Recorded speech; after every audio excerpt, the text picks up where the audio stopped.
Have you ever visited a website that felt like a chaotic mess? You know, the kind where ads are popping up everywhere and you can't tell the difference between the news and the commercials. And you can't even find the menu button. Frustrating, right? Well, that's exactly what we are here to fix today. Hey everyone, welcome to this video on Usability Evaluation and Testing course by Simplilearn. In today's market, user experience is everything. If users can't navigate your app easily, they just delete it. That is why this topic is in such high demand. Companies aren't just looking for designers who can make things look pretty, they need experts who can prove that a design actually works. Learning how to evaluate and test usability is the secret sauce that turns a good idea into a successful product. In this video, we are going to break down exactly how to do that based on real-world classroom examples. First, we'll discuss heuristic evaluation. We are going to look at the rules of thumb for good design, specifically Nielsen's 10 heuristics. We will even do a critic of the Yahoo homepage to show you exactly how to spot major usability problems like bad navigation and visual clutter. Second, we will cover user surveys. You will learn how to ask the right questions to get data you can actually use. We'll also look at examples of feedback forms of apps like Instagram and fashion shopping apps, covering everything from satisfaction scales to open-ended questions about the features. And finally, we will talk about the tools. We will discuss how to use platforms like Maze for unmoderated testing and why we test using Figma prototype to catch issues before the app is even built. So if you're ready to stop guessing and start testing, let's dive in. Now, before we move on, here's a quick heads up. If you're looking to level up your design skills, check out Advanced Certification in UI UX Design with Generative AI from IIIT Bangalore. This course is perfect for anyone looking to break into industry or advance their career in design. In this AI-powered UI UX design course, you will gain hands-on experience with 25 plus design tools including Figma, AR/VR prototypes, and generative AI tools.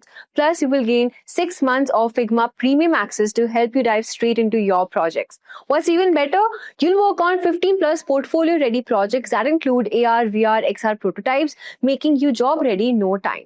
And with live interactive sessions and mentor-led support, you will get all the guidance you need to know to succeed. And at the end of this course, you will have a certificate from IIIT Bangalore and an impressive portfolio to show off. Plus, you will learn how to use 10 plus GenAI powered design tools to streamline your workflow. But that's not all. This course also features a bonus AI tool that will help you create stunning designs faster, saving hours of work. So what are you waiting for? Hurry up and enroll now. You can find the course link below. Now, before we get started, here's a quick quiz question to test your understanding. The question is, when we talk about usability, what is our main goal? Your options are to make the app look like a piece of art, to make the app easy and smooth for people to use, to make the app as expensive as possible, or to write the longest computer code possible. Let me know your answers in the comment section below. So we have usability evaluation and testing. Understanding the basics of usability evaluation. Today's Engage and Think focuses on companies like Airbnb and Spotify, credit their rapid growth in usability. These platforms are known for providing seamless user experiences that keep people coming back. Have you ever recommended an app or website to someone because of its excellent usability? What made it stand out? It's like a, I don't know if you guys are familiar with like early, or there used to be things that you could like download to your phone and you could have like your social media in one kind of like interface and toggle between your apps in one kind of screen versus like I have to leave Twitter or X to go to like completely leave X to go to Instagram. But the way the phones that most phones operate now, it's not a difficult process of doing that versus when you're on your laptop and you have your Slack channel and you have your email and then you have your Spotify because you want to listen to music, and then say you want to check your Facebook really quick, but you also, what was the last one I used to put in there? You also want to check your Notion board. Single box is kind of like you can log in and add your credentials from all of your platforms that you have like accounts with pretty much. that Mhm. you use primarily, and maybe not every single platform I would put into single box, but all of my emails I would put in there, all of my socials. And I know it's like highly confidential, but I had to like purchase this. I had to purchase an access key. So once you purchase an access key, essentially that is giving you like your own version of this product in a way. It's like it's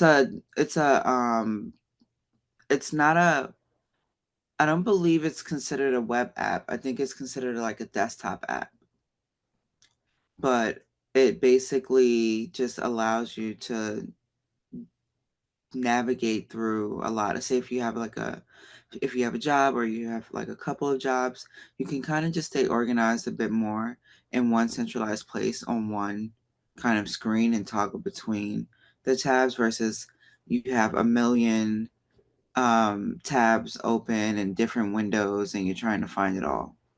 And the reason why I brought that up is because the prompt was about keeping people coming back to their platform. And I'm like, I know a platform I don't really ever want to, like, I don't ever really, isn't that I never interact with like Google Chrome or Safari, but for the most part, this is like always in my kind of like sidecar, if you will, a single box. So at least on my like personal devices. So for today's learning objectives are that by the end of this lesson, you will be able to apply the principles of usability to assess the user experience of a product or service. You'll also be able to conduct a usability evaluation to analyze potential usability issues in a product or website. You'll also be able to utilize Nielsen's 10 usability heuristics to evaluate the effectiveness of the product's interface design. An overview of usability. Usability refers to how effective, efficiently, and satisfactorily a specific user in a particular context can use a product or design to achieve a defined goal. It focuses on how intuitive and user-friendly a design is. Understanding usability in UX, it's assessing usability can be challenging, but the Nielsen Norman Group identifies 5 essential components that make it easier to evaluate product usability. It starts with learnability, efficiency, memorability, errors, and satisfaction.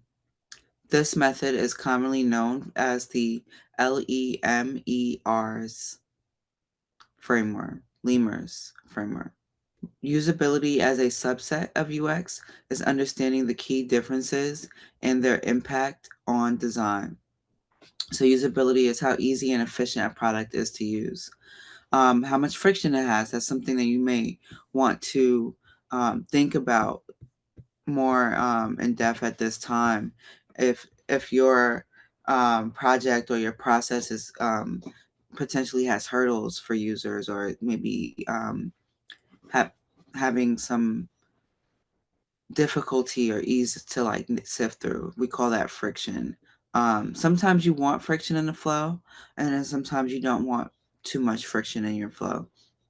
For example, when I worked at Wish, we had to we had to increase the amount of friction in our sign up process versus just letting people kind of come in and do what they want. Um, and that was for the needs of the business and federal regulations as well. So just some food for thought there. To continue, usability is how easy and efficient a product is to use. It focuses on particular elements like task completion, navigation, and efficiency. It also, the example that we have is in a food delivery app like Uber Eats, usability refers to how easy it is for users to search for a restaurant, place an order, and check out. And then for user experience UX, it covers how the product looks and feels and the emotional response it evokes. UX is about UX is about the entire interaction with the product, from first impressions to long-term satisfaction. An example there is the overall experience includes ease of use, how good the app looks, and then delivery tracking and the enjoyment of ordering food. And then next you have factors of usability. Usability encompasses three core factors. First we have guidance, satisfaction, and then last but not least we have efficiency. So to go over guidance, it refers to how well a product helps users navigate and complete a task by providing clear directions or support. For example, Uber provides excellent guidance on its map interface with an automatic location detection, enabling users to set pickup and drop off points accurately for a seamless booking experience. Efficiency is the context of usability focuses on how quickly and with minimal efforts and actions a user can accomplish a task within a system or interface. It is about improving the user it is about improving the user experience. For example, you, for example, Uber simplifies ride booking with a few taps using save locations, estimated arrival times, and payment options like Uber Wallet and Apple Pay. And then satisfaction. Satisfaction measures how enjoyable and fulfilling a user experience is when interacting with a product. Uber enhances user satisfaction by offering real-time ride tracking, fare estimates, and a post-ride rating system. This creates more enjoyable and trustworthy experience that boosts user retention and loyalty. I didn't create a quick check window today, a quick check view today, but I'll just read it from the screen. Alex is using a new banking app to transfer funds. He finds the app visually appealing and easy to navigate, but the transaction process is slow, taking multiple steps to complete. Which usability factor needs improvement in this scenario? Introduction to usability evaluation methods.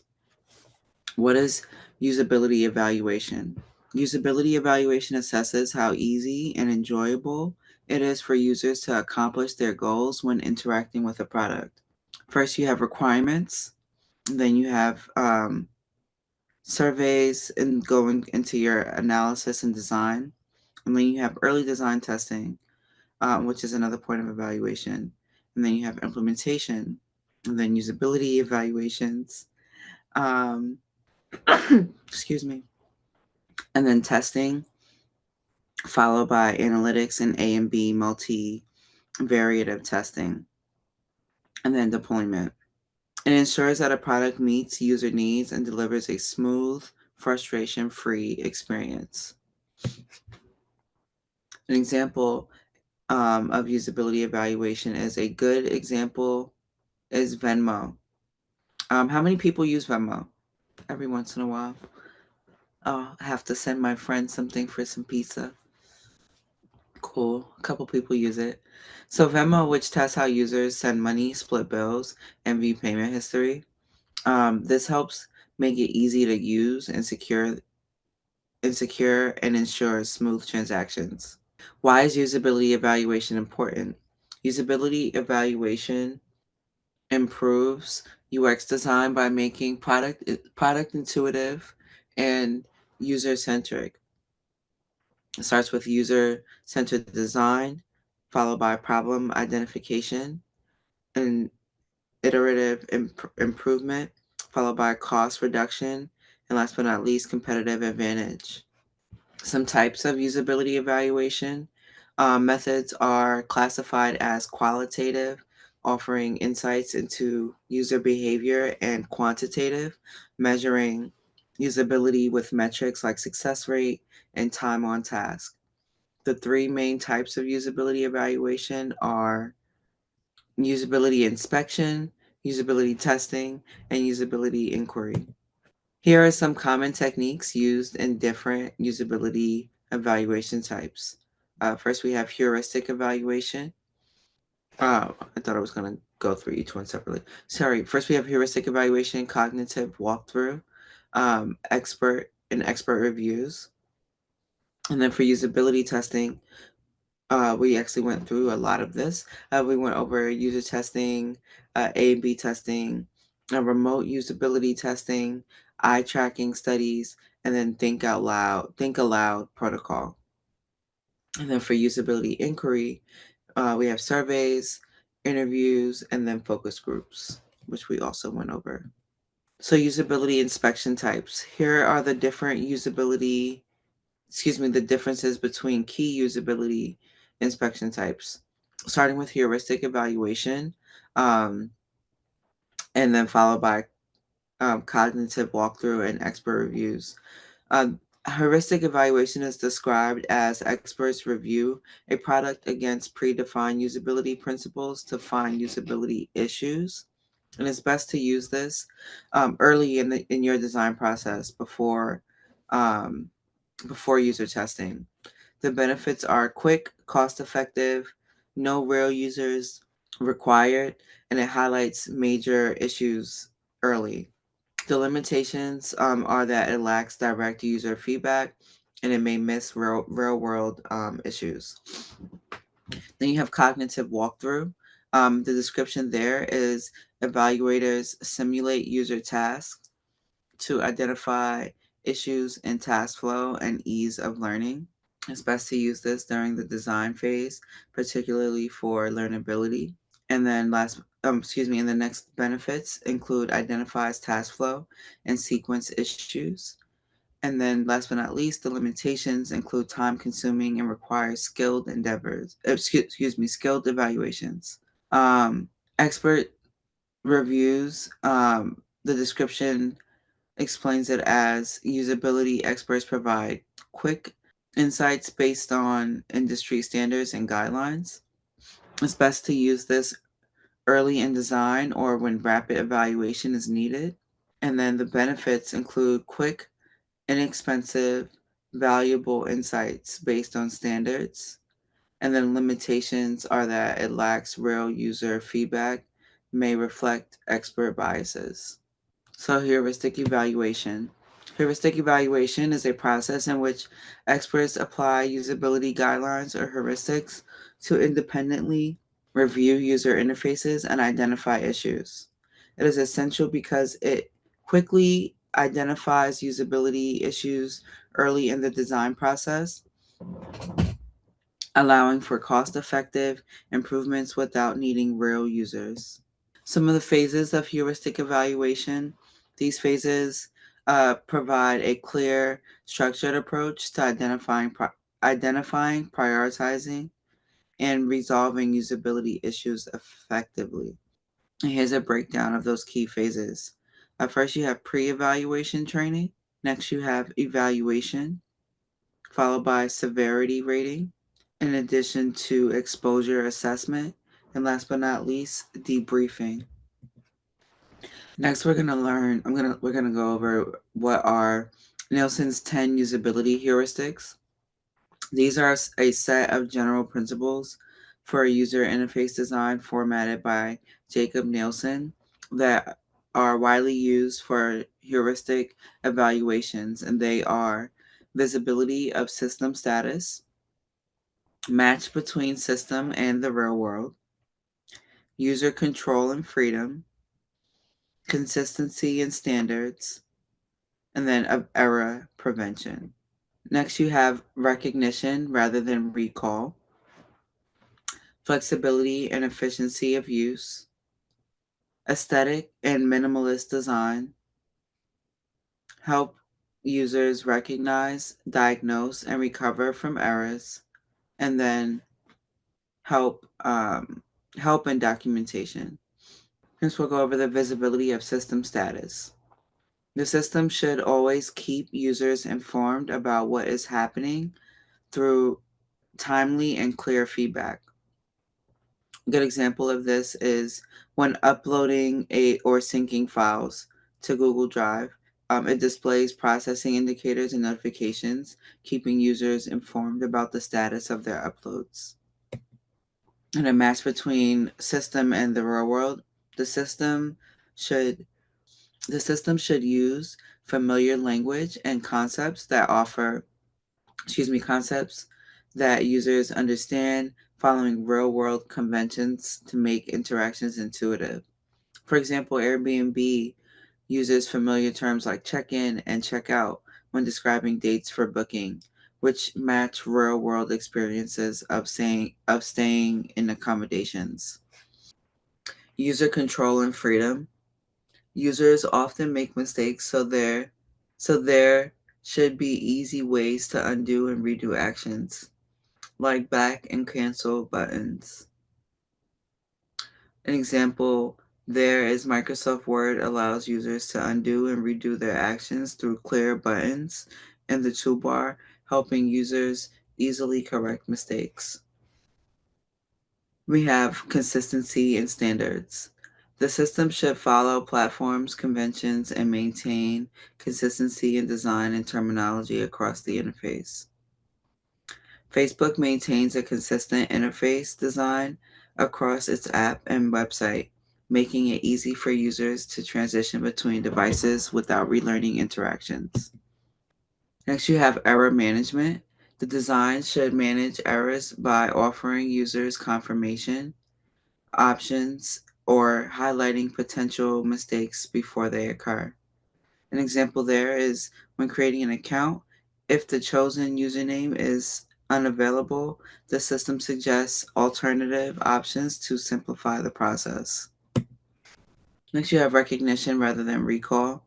The design should reduce the need for users to remember information by keeping options, visible options, instructions, and actions readily accessible. For example, Amazon keeps past orders easily accessible, allowing users to reorder items without needing to remember exact product names or search for them again. And I even noticed now, and this has been for some time now, the subscription portion of things, like, you don't, if you really take your vitamins or use something within maybe like 30, 60, or like 90 days spanning, this is a frequent product that you use, you just subscribe and save even more money, um, just subscribing to continuously order that product. So, and then flexibility and efficiency of use is described as the system should cater to both novice and expert users by providing shortcuts and accelerators that increase efficiency for frequent users. And feel free to like remember some of these like hotkeys, if you will, on certain platforms. Like, I pretty much use them all the time just to make sure that I'm being a little bit quicker. But for example, Photoshop offers power users shortcuts such as the following, and there's more hotkeys as well. Aesthetics and minimalist design. Interfaces should avoid unnecessary information and focus on what is essential for the user to complete tasks, minimizing clutter. An example is Gmail's app interface exemplifies minimalist design with a clean layout featuring a search bar, sender info, subject line, content preview, and timestamp for quick access. Next, you have help users recognize, diagnose, and recover from errors. Error messages should be clear, indicate the problem, and suggest solutions in simple, understandable language. For example, when users are offline, Spotify shows a clear message prompting them to check their connection and try again. Help and documentation. When the best designs are intuitive, sometimes users need help. We want to provide easily accessible, concise documentation or support that explains how to complete tasks. An example here is GitHub offers a comprehensive help center with clear documentation and guides on using features like using repositories, pull requests, and workflows, ensuring users can easily find the assistance they need. So I'm in the file, the heuristic evaluation file. Basically, we want to prioritize and evaluate the severity of usability issues and enabling teams to focus on their efforts more efficiently. So basically, we're going to rate things from 0 to 4. 0 meaning um, you don't agree that this is a usability problem at all. 1 meaning it's a cosmetic problem only, not it may not need to be fixed unless there's extra time or availability on the project. And then 2 is minor usability problems. Fixing this should be given low priority. And then 3, major usability problem, important to fix, so this should be given a high priority. And then 4 is is a catastrophe.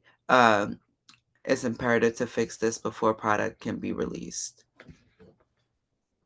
So you want to make sure you're filling out the additional information of your evaluator, your date, your product, and your task. And then some of the things that we went over today, like visibility of system status, you observe those issues and rank the severity of that and your recommendations as to potentially improve it. So to keep going through that, let's also open up the Airbnb platform. So on another screen or another window, and I can just open it here so we can like toggle back and forth for the recording. So first we're gonna open it. Oh, I didn't switch. Hold up. So I'm sharing the Airbnb tab, and we're basically gonna evaluate the visibility of system status using heuristic principle and add our observations and severity in the template. So let's take, for example, let me refresh the screen. The website's loading indicator provides like clear visual feedback. Yeah, the example that I'm looking at is basically suggesting that the first one is observation. The website's loading indicator provides a clear visual feedback, reassuring users that the system is actively processing the request. And I think that is somewhat true. When you go back, at least you can like see at the bottom, when you scroll to the bottom, it's showing that there's still more there. I think that's what they mean by the loading indicator. So you would place that in your first section here.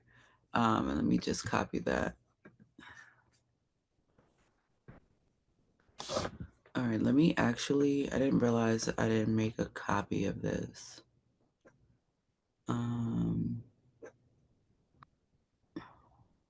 Yeah, it's probably going to take a while for us to get access to that. So what I'm going to do is I'm going to duplicate it to my drafts and see if it'll just pull up an editable version. And then maybe I could share that with you guys. Yep, I can edit this. Cool. Here you go, guys. Probably a better version of that. Yeah, I agree, Alexandra. That's why I'm like, even the reference guide that I'm using now, it's a bit outdated from the current Airbnb interface. So just kind of like, I understand what they mean in a way.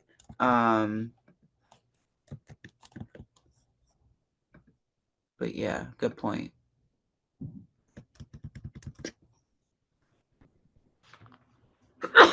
Excuse me. And then next, you want to evaluate the match between system and real world heuristic principles on the Airbnb website and add your observations and severity in the template. So when we toggle back over to the when we toggle back over to Airbnb, I just want to make sure my screen is still visible. So just to recap, because I didn't realize my screen stopped sharing. We just filled in that first bucket, visibility of system status, with the website loading indicator language. And then next, we're discussing the match between system and real world. So that looks more like using familiar logos and icons such as payment gateways like Amex, Visa, and social media pages like Facebook, Twitter, and Instagram creates a sense of familiarity and trust. And just to go back into that, at the bottom, you can see the social media icons being linked there. When you go to actually pay, um, you're able to see, let me just get there. Um, you're able to see some sort of brand recognition even once you provide your actual information, and then choosing your payment method. I vaguely remember that they still have some, I don't know if they indicate which card type anymore, but um, I think if you have other payment methods, they'll indicate what they are, and that also provides a layer of trust as well. And then next, we have the way that they evaluate the user control and freedom heuristic principle on the Airbnb website, and add observations and severity in the template. So, for example, if I were selecting my specific checkout dates or check-in dates, say, oh, I'm on checkout. Say my check-in date is the 12th and my checkout date is the 22nd, and I'm searching for places to look, I can also get to this screen and engage with like my price estimate. Users have controls over their actions such as refining search filters, exploring listings, and managing bookings. The interface allows them to navigate between different sections easily. So if these are all things that are primary for you, like you need a washer, you need um, somewhere to park, and you need to be able to bring your pet, you want to make sure that you're actually including that in your potential stay. And I think what would be cool is because a lot of this is outdated, from the notes that I have to include here. I think it would be cool to like use the evaluation to show the severity of how much this needs to be improved as to what the priority of improvement should be.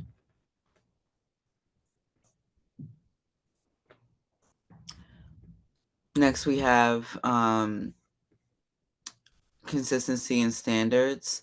So when it comes to consistency and standards in relation to how things appear on Airbnb,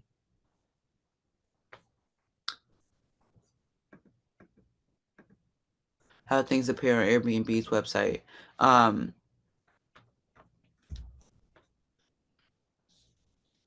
we want to be make sure that like the fonts are consistent, shapes, colors, to create a cohesive and visually appealing interface. So I think that is essentially accurate regarding Airbnb. Like their fonts are the same. Everything looks pretty clean and clear.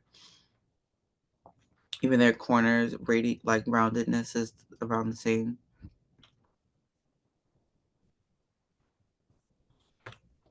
And then next we have error prevention. Error prevention is a heuristic principle on the Airbnb website um, that it proactively prompts users to check their car details and notifies them when they are required, there any required details are missing and not properly updated, preventing potential errors. And I couldn't agree to that. Like if there's any information or if you're there's issues with your booking, Airbnb does a pretty decent job of letting you know, like, hey, this is like you may want to be aware of this or bring things to your attention. Next, you have the recognition rather than recall. For recognition and rather than recall, we want to make sure that Airbnb does use a lot of like clear labels.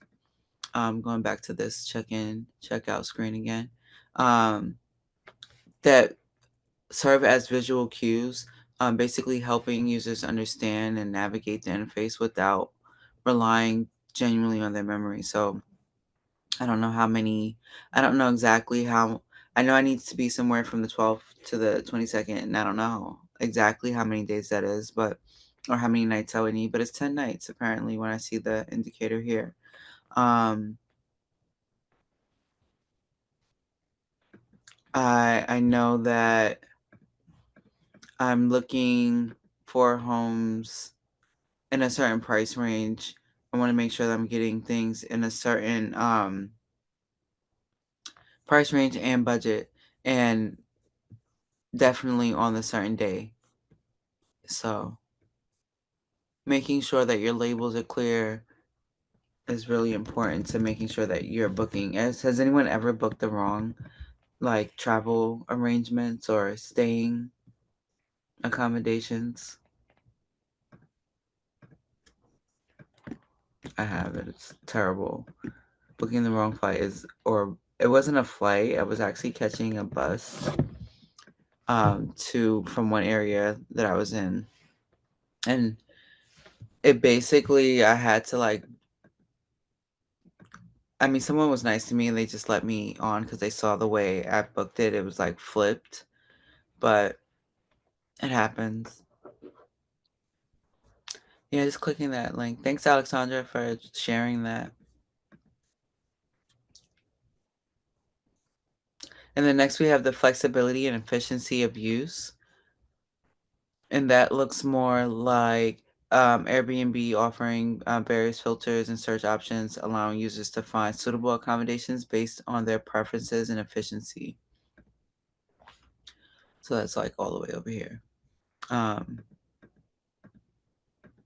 Indicating what you need a type of place, number of rooms, etc. Um,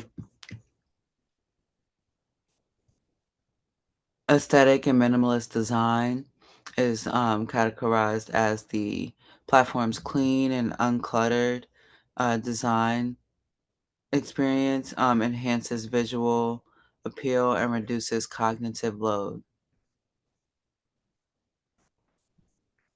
And then next we have helping users recognize and recover errors. Um, Airbnb's error messages are clear and provide guidance on how to correct mistakes during a booking process or account management. For example, if you needed to um, include your profile photo or update your card information. I've even had issues where, I mean, while they didn't help me recover from it, they made me aware of the issue. Um, and I had an issue with my actual stay, and for some reason, my reservation kept getting canceled through the system and saying that I did it. It's totally weird, but I continuously got those notifications. They didn't necessarily provide clear guidance on that issue, but um, the messages, the error messages were clear. And then help and documentation. So to evaluate the help and documentation for heuristic principles on Airbnb's website, we first want to just look at everything that they have to offer essentially at a high level. And I can honestly say Airbnb does have a decent, I mean, even though it didn't work out in that particular case, I have utilized Airbnb's support team, and they have been helpful at other times for me. Um, they offer tips, FAQs, so the support feature to assist users. They have a whole help center that allows you more insight. They're constantly sharing knowledge and insight as to how to best use their platform. So yeah, just by following these steps, you have successfully conducted a heuristic evaluation of the Airbnb interface using established usability principles. And then this process has helped to identify key usability issues and provided insights into improving the user experience. And feel free to expand on this if you would like, indicating the severity of the issue and then potential recommendations or solutions rather for how to solve for the issue.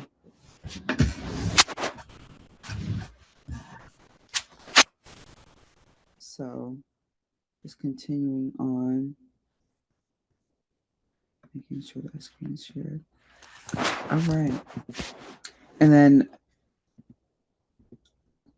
how to conduct a heuristic evaluation. Steps for conducting a heuristic evaluation include defining the scope and setting objectives, selecting the heuristics, recruit and prepare the evaluators, and then conduct independent evaluations. You also want to consolidate and analyze the findings, and then report the findings and make recommendations. Last but not least, implement design improvements. Heuristic evaluation of Amazon's usability. Imagine you're a UX designer for Amazon's. Oh, Imagine you're a UX designer for Amazon's mobile app. You notice users rarely use the voice search and scan features due to difficulty locating or activating them. To address this, you conduct a heuristic evaluation to improve their visibility and usability. Next, we want to define which parts of the product will be evaluated and define the usability goals. The first action is to identify key user tasks and scenarios, specify whether the entire product or specific features will be evaluated, followed up by clarifying objectives such as addressing navigation or form usability, and then scope. Um, the scope for that is uh, focusing your evaluation specifically on the voice search and scan features. And then your objective would be um, identify and resolve usability issues related to feature discoverability, and user accessibility. And then selecting the heuristics. Choose a set of usability principles to guide the evaluation. You have Nielsen's 10 usability heuristics are commonly used. Um, the action would be select or customize a heuristic framework based on the product. An example there would be visibility of system status, consistency, error prevention, and flexibility. And then the potential solution would be to improve visibility and ease of use for the voice search and scan features. Choose visibility of system status and recognition rather than recall as your guiding heuristic. And then your approach would be to align heuristics with user issues that focus on key design aspects and provide targeted feedback. Next, you want to recruit and prepare the evaluators. Select 3 to 5 usability experts to perform the evaluation. A diverse group ensures broader issue identification. And next, you have action, which allows you to choose evaluators with relevant expertise or experience. Um, Brief them on the product users and evaluation context, and then provide access to necessary materials like prototypes or wireframes. In this real world scenario, you'd recruit usability experts for the evaluation. And then for now, imagine your team has experienced evaluators with mobile app and e-commerce design expertise. Your approach there would be to provide background on Amazon's target users and feature goals to guide evaluators' focus during the evaluation. Um, Evaluators independently review the product, focusing on task and applying heuristics to find usability issues. Your action here would be to walk through the interface, noting issues tied to specific heuristics, document those issues based on severity and location, and then rate the severity of each issue, for example, minor, moderate, or major. And the way this looks in real life. It's provide evaluators with at least with the latest Amazon app version and set up realistic tasks like finding a product via voice search or viewing similar items with the scan feature. Your approach is use real world tasks to allow evaluators to experience the app from a user's perspective, making usability issues easier to identify. You want to also gather and analyze all findings to identify patterns and prioritize issues. As far as consolidating and analyzing the findings, your actions include combining all eva- excuse me, combining all evaluators' findings into a master list, group similar issues and remove duplicates, and then prioritize issues based on consensus and severity.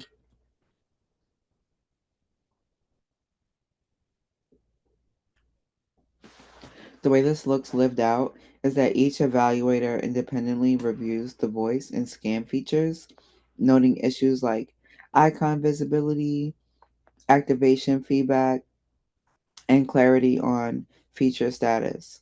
Your approach is to document each issue with the violated heuristic and severity rating to aid in prioritizing fixes during analysis.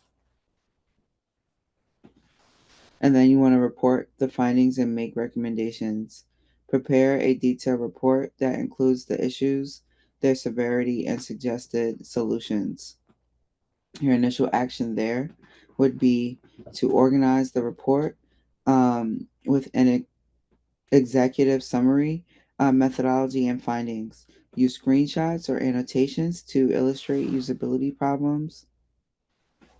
Prioritize solutions based on impact on user experience. And then in the more context on that is after evaluations, compile a master list of issues, grouping similar problems like visibility and feedback, and prioritize critical usability issues affecting user experience. Your approach there would be to organize findings by severity, to highlight patterns and focus on high impact areas needing immediate attention. So similar to that ranking of like 1 through 4, 4 being like this needs to be changed like immediately, um, and of course 1 being we can change it if we have time. It's not that big of a deal. It's more subjective. And then implement design improvements. Implement the design changes and reevaluate the product to conform usability improvements. The actions there are to share the report with design and development teams while addressing critical issues first. We also want to consider a follow up evaluation or user testing to validate these improvements. Make sure they're worth the actual overall budget of time and cost. And then, based on your findings, create a report that's a report with, excuse me, based on your findings, create a report with specific recommendations for the design team, such as making voice and scan options more prominent, adding visual feedback, for example, glowing borders to show active status, that hover state to show like something's changed. You can also do that, and then including a tooltip for first-time users explaining these features.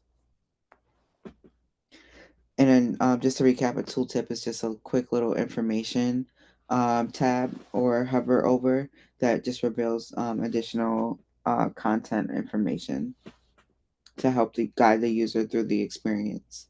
The approach is that they offer clear, structured recommendations to guide the design team in enhancing user experience, making voice search and scan features more intuitive and accessible.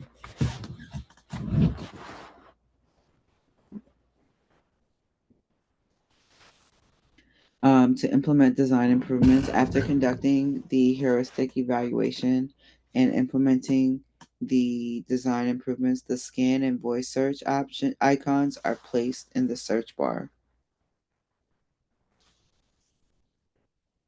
Some benefits versus drawbacks. Let's take a closer look at the key benefits and drawbacks to understand when and how it should be used effectively. Some benefits include cost effective, it's time efficient, it's flexible, it's early identification of usability issues, it provides expert insights, it's minimal resource requirement, it's exhaustive and compatible, and can be repeated regularly. Some drawbacks are that it lacks real user feedback, uh, subjective, just subjective judgments, limited scope, scarcity of usability experts, potential false narratives, and then overlooking contextual factors. And then we have another quick check. This quick check, uh, Jordan is designing a navigation system for a mobile banking app. He wants to ensure that users can easily see the current status of their transactions as they navigate through the app. Is it A, flexibility and efficiency of use? B, visibility of system status? C, aesthetic and minimalist design? Or D, consistency and standards?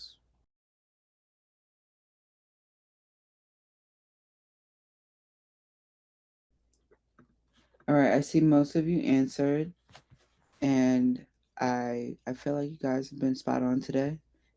Good job. Um, yes, the answer is B. Just some context behind that is visibility of system status is one of Nielsen's 10 usability heuristics. It means that the system should always keep users informed about what's going on through appropriate feedback within a reasonable time.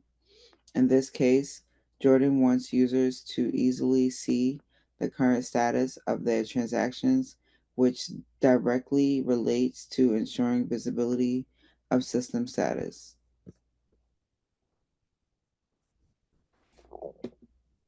All right, so we have usability evaluation types, usability testing. What is usability testing? It is a method used to evaluate how easy and user friendly a product, service, or system is by testing it with real users. It focuses on observing users as they interact with the product, identifying usability problems, gathering both qualitative and quantitative data, and understanding user behavior and preferences. Why do we need usability testing? It is essential for creating user friendly products. And here are some key benefits that it offers. It enhances user experience, it increases user satisfaction, it reduces development costs, and then supports business goals. So just to go over the usability testing types. Um, User testing, A/B testing, remote usability testing, eye tracking studies, basically seeing where your eyes are scanning, and then think aloud protocol, or your eyes or your mouse. And then usability testing, user testing, a method where real users perform predefined tasks while being observed, either in person or remotely, to identify usability issues and user preferences based on their behavior. When to use at various stages of development, from wireframes to final products. Benefits: it provides direct feedback from users and helps uncover usability issues and user preferences. Limitations include it can be time consuming and costly, especially when conducted a person in person or a large scale or on a large scale. Some examples there include Shopify's conducted usability testing to refine the information architecture of expert profiles, ensuring that merchants could easily find relevant information and feel confident in hiring decisions.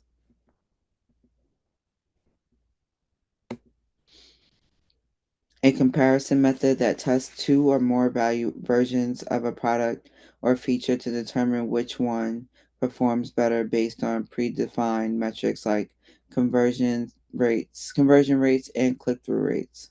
And when to use this is during the development phase or after launch to optimize specific design elements. Benefits include it provides objectives driven, data driven insights into user preferences and design performance. Limitations include it requires a large sample size for statistical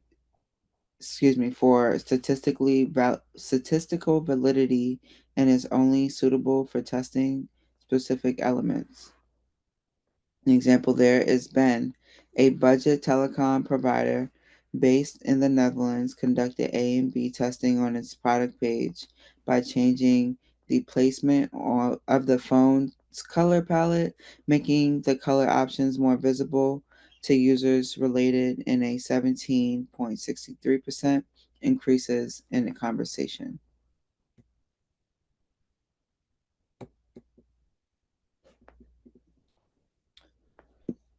And then remote usability testing, similar to traditional user testing but conducted remotely, allows users to complete tasks in their own environments while researchers observe and gather unmoderated data.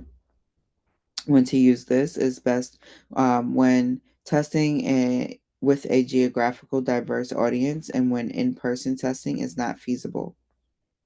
Some benefits include that it is cost effective, scalable, and allow for a larger, more diverse participant pool. Limitations include it lacks control over participants' environments and may encounter potential technical issues. For example, Slack conducted remote usability testing to gather feedback from international users, helping them understand how the app performed across different devices and network conditions. Usability testing eye tracking studies. A method using eye tracking technology to analyze where users focus their attention on a screen, identifying what captures users' attention and areas that may be overlooked.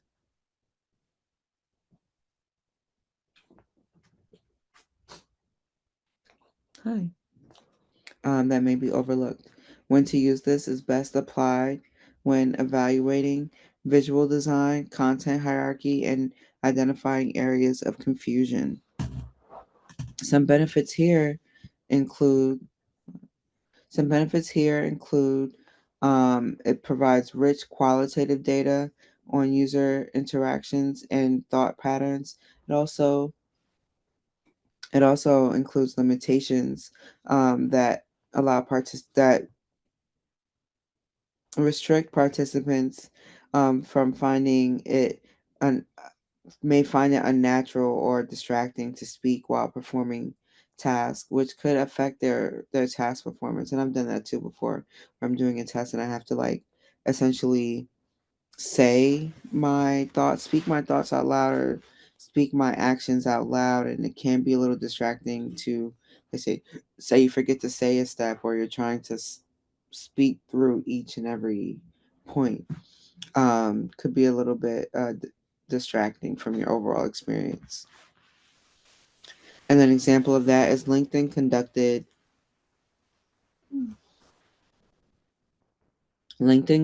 a Think Aloud protocol study to observe users navigating their platform and identify areas of confusion, particularly with features like reaction icons and feed sorting options. Some types of usability testing.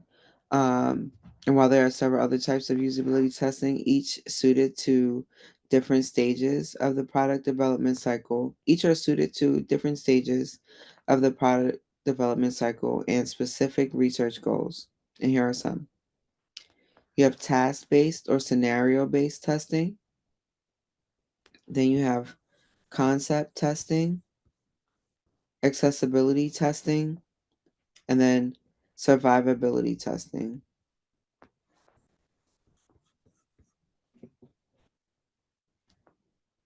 Uh, these are, and then usability testing formats. These are common formats of usability testing, each suited to different stages of the product development cycle and specific research goals. So, first we have moderated testing, which is someone hosting it, unmoderated testing, which is probably just more self paced, no one's hosting it, or at least guiding you through, in person testing, and then you have, which is self explanatory, and then you have remote testing. The usability testing process is efficient preparation for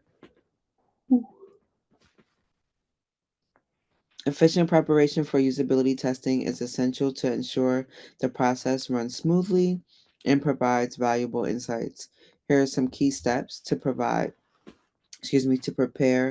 effectively.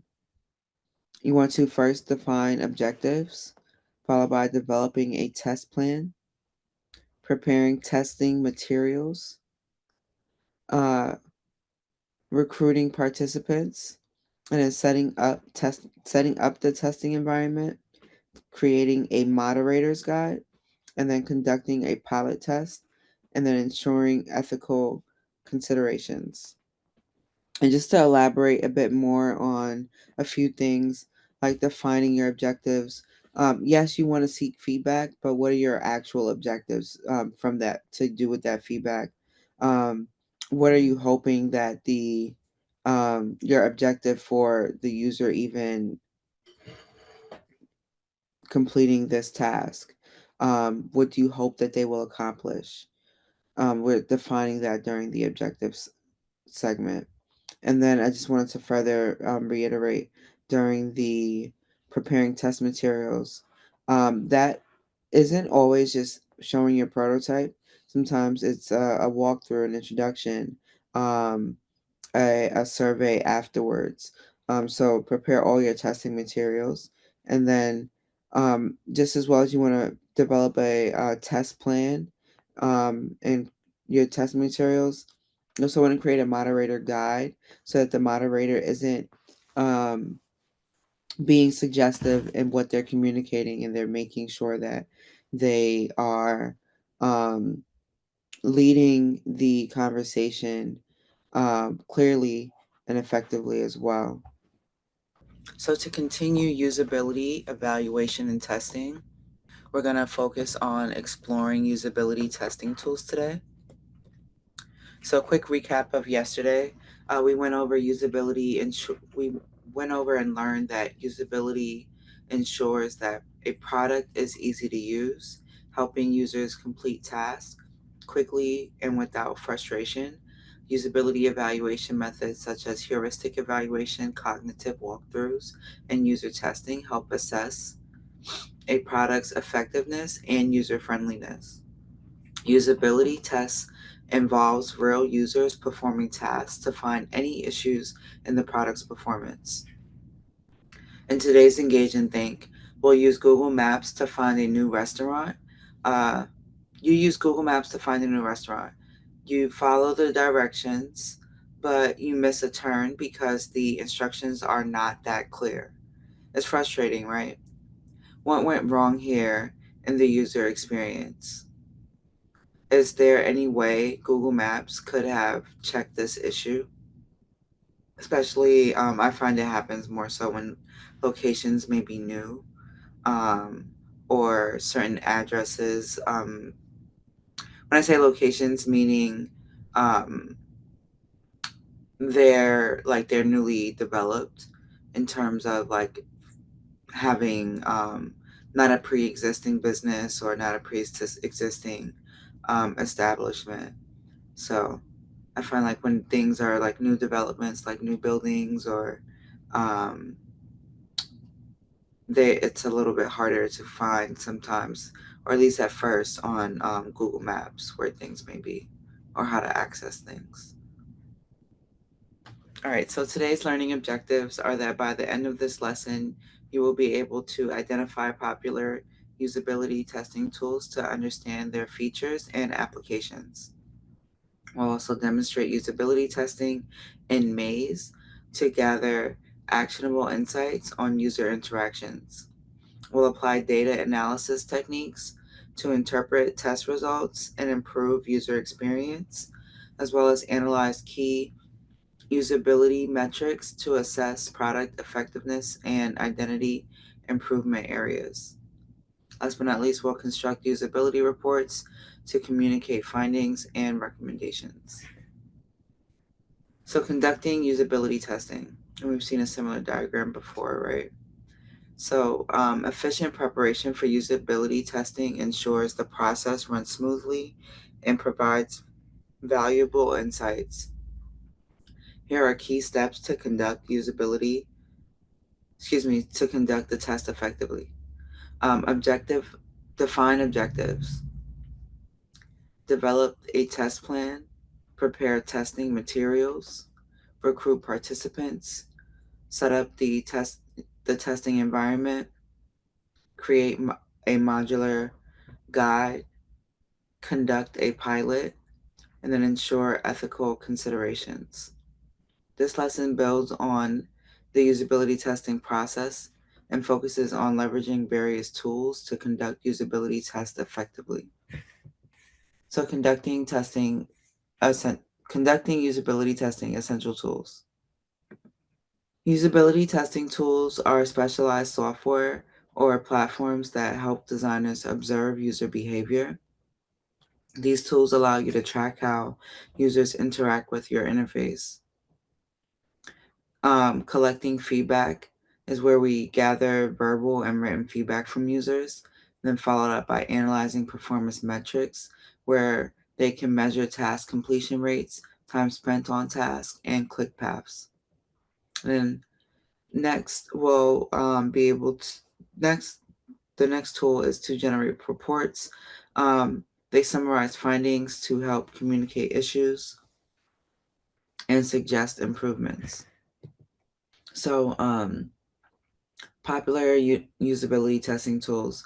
Usability testing tools help us understand how users interact with products, identify usability challenges, and enhance the overall user experience. Here's a quick look at some of the most popular usability testing tools. First, we have Maze, Hotjar, User Testing, and Lookback. Has anyone used any of these tools before? No, sorry, you were saying that you use Maze, or was it? I think it was called Maze or similar to that. That's similar to Google Maps. Oh, Waze. Oh, Waze. Sorry, not Maze. It was. I thought it was another one called Maze. Sorry, Waze. Sorry, I meant I'd have to try Waze. Yeah, Waze, WAZE is it's a basically a navigation app. Okay, yeah, I'll have to try that one to They, see how it compares. yeah, they have cool voices sometimes to like help guide you. Um, at one point I had Cookie Monster. Another point I think um I think they had Kehlani and Christina Aguilera. It's pretty cool sometimes. Um, but Maze is like a usability testing tool. That's a little bit Okay, different. okay. Waze Thank is you. so gamification, you could say, like, you see the little cars, you could tell them that if there's an obstruction on the road, if there's a police nearby, you could like notify other drivers when you're on it. Yeah, it gives you like I don't know what the points go towards, but you essentially like you can report things. Um, they'll ask you they'll ask you if you see something if to confirm if something is on the road. They'll ask you if you see it still. Um, I guess to make sure it's moved or check to see if it's moved. If there's a car inside the road, they'll let you know that. Yeah, if there's a If pothole, which is really, that's really, good. Things yeah, like that. what I've learned is it's more so about like it truly is users aiding to their own experience because if you don't report something or if someone else doesn't report it, you won't know. So, like if there, for example, if there's a cop on the road and you're like speeding and someone reports it, you can see it on your map that there may be a cop coming up. Um, and if someone doesn't report it, then you won't see it. I have to say that because I used to use Waze a lot and Google Maps, they're really like they're basically after Waze to make it so they're comparable with Waze, Google Maps. Like you can like report in of like there's a cop on the road, there's an accident on the road. They're gunning for them. Oh, they did they get to that point yet where they you can see They the cop? absolutely have, yeah. Yeah, finally. Now we need Apple Maps to get there too. I know we're definitely using Maze for sure today. We've talked a lot about user testing um, in the past as well. So some of these you guys are familiar with. A few you have to like, well, of course, dive into a little bit more today, but some of them you've used. So regarding Maze, Maze is a rapid testing platform for validating prototypes and concepts through task-based testing and in-depth reporting. Some of the pros about Maze is that it's a seamless integration with design tools like Figma, enabling quick feedback loops. Cons are that it's restricted functionality for conducting complex usability studies and recruiting participants. Maze offers both free and paid plans, with the free version having limited features compared to premium options. And then Hotjar is a behavior analytics tool that provides heat maps, session recordings, and user feedback to help understand and user behavior on websites. Some pros here are its easy setup, its visual insights through heat maps, and effective user behavior tracking. The cons here are its limited interaction insights compared to more in-depth usability testing tools. A quick note is that Hotjar offers both free and paid plans with advanced features available in the premium version.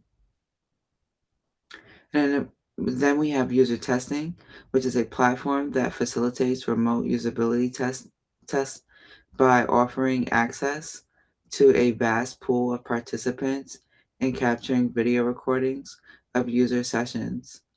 A pro there is that it's easy setup, detailed user feedback, and a diverse participant pool. Some cons are it's not cost effective for frequent use and limited control over participant sex selection. A quick note there is that user testing is a paid tool with various pricing plans designed for organizations that need comprehensive usability testing features. And then last but not least, we have Lookback, which is a remote research platform that supports live and recorded usability tests with real-time interaction between researchers and participants. Some of their pros are real-time interaction and easy-to-use interface for moderated sessions. The cons are its stable and strong internet connection required for smooth real-time sessions. And then a quick note is that Lookback is a paid tool offering different pricing tiers based on the features and number of sessions needed. So some tools for moderated or unmoderated tests. Our moderated testing involves real-time interaction, while unmoderated testing lets participants work independently, which is ideal for larger user studies. Unmoderated testing tools include user testing and Lookback. Moderated testing tools include user testing and Lookback, whereas unmoderated testing tools include user testing and Maze. User testing has the ability to do both. Moderated and unmoderated testing, and offers flexibility based on your research needs. Screen recording and feedback analysis tools. Screen recording captures user actions on screen, while feedback analysis collects and examines user comments to gain insights. These are a few tools that enable researchers and designers to capture user interactions and analyze feedback effectively. User testing again. Lookback, Crazy Egg, and Full Story. The screen recording and feedback analysis tools. Here are a few popular tools in this category. First, we have user testing. The key features there are video recordings of user sessions, automatic transcription of user feedback, and then participants' demographics and insights. Last but not least, task-based testing with user prompts. And then Lookback, their key features are live screen sharing and recording, in-session notes and tagging, participant interaction analysis, and then real-time collaboration tools for team discussions. And then next we have Crazy Egg. Their key features are heat maps, scroll maps, and user session recordings. It includes A and B testing tools to compare different versions of a page, and then insights into user engagement and conversion rates. And then followed by Full Story. Their key features are session replays to watch user interactions in real time, advanced search filters for specific user journeys, conversion funnel analysis, and then followed by feedback tools integrated into the platform. So choosing the right tool for your needs. First, we'll be able to define your testing objectives, followed by determining the type of usability testing, considering your budget, evaluate key features, assess usability and integrations, research tool reputation and support, and then try and experiment with the tool's functionalities. So briefly, we're going to do a quick demo where we are setting up basically our like profile account in Maze, and then doing some setting up how to demonstrate how to set up it and conduct usability testing basically. So without further ado, I'm going to grab the link and share it with you guys in the chat. Or you can just go to the website, but give me 1 second. It should be off.maze.co. If you type in. So I'm gonna just log in with Google.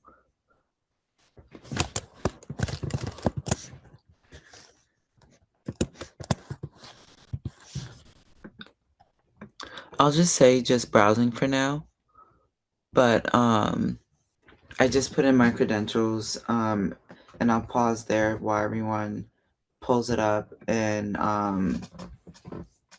hops in. So next to access, what would we like to use Maze for? Today I'm just going to say just browsing, but feel free to choose what you may want to choose. But I'm just going to say just browsing for now. And then next we're going to continue. And then we should see a screen like this.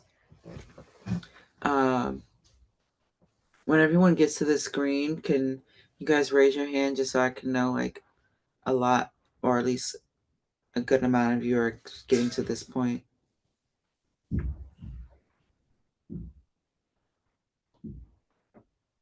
All right, give some folks a few more seconds. So first we're going to start with creating a study.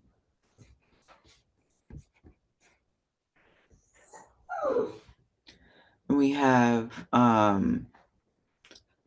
unmoderated, AI moderated, and then moderated interviews.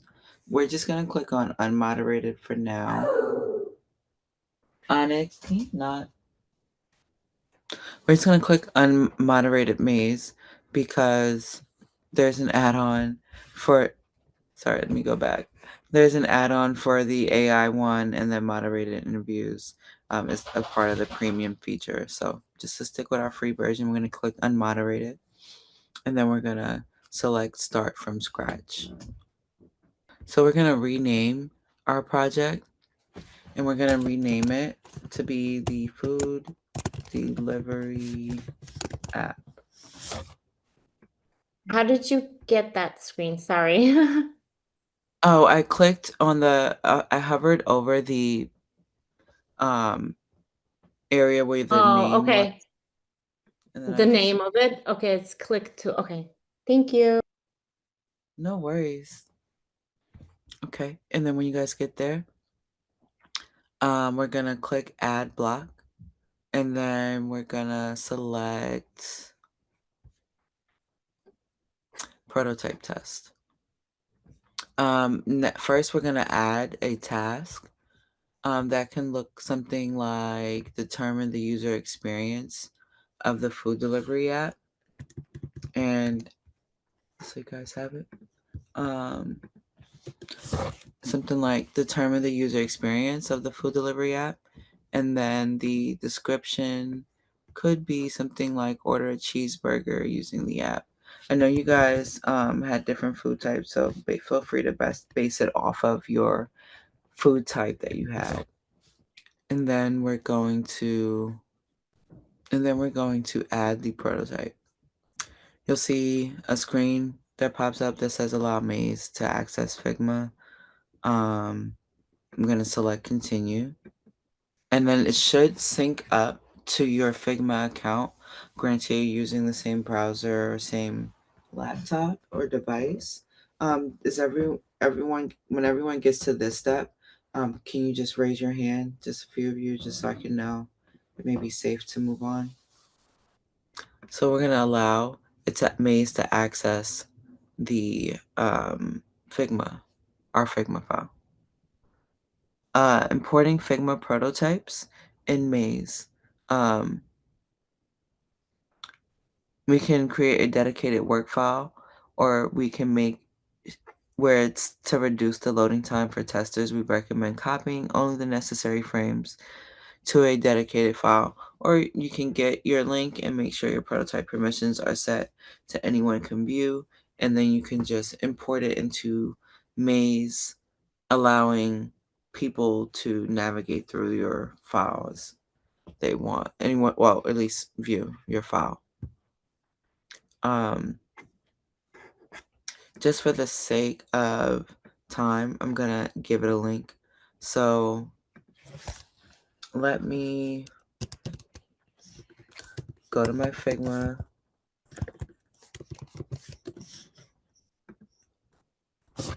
In order for this to work, the pages in that Figma file need to be like linked, the flows, right? Yeah, That's just you like need to. side question. Yeah, you would need to basically have your like prototype. Got it. Okay. Yeah. Um. I'm like, I know mine won't work because they're not linked yet. Oh, I didn't know whose project this was. I was just like, let me see what this No, is. that one's not mine. Man. Let's Man. Let's try it out. try it out. Are you okay with that, VJ? Yeah, I'm all good with that. That's fine.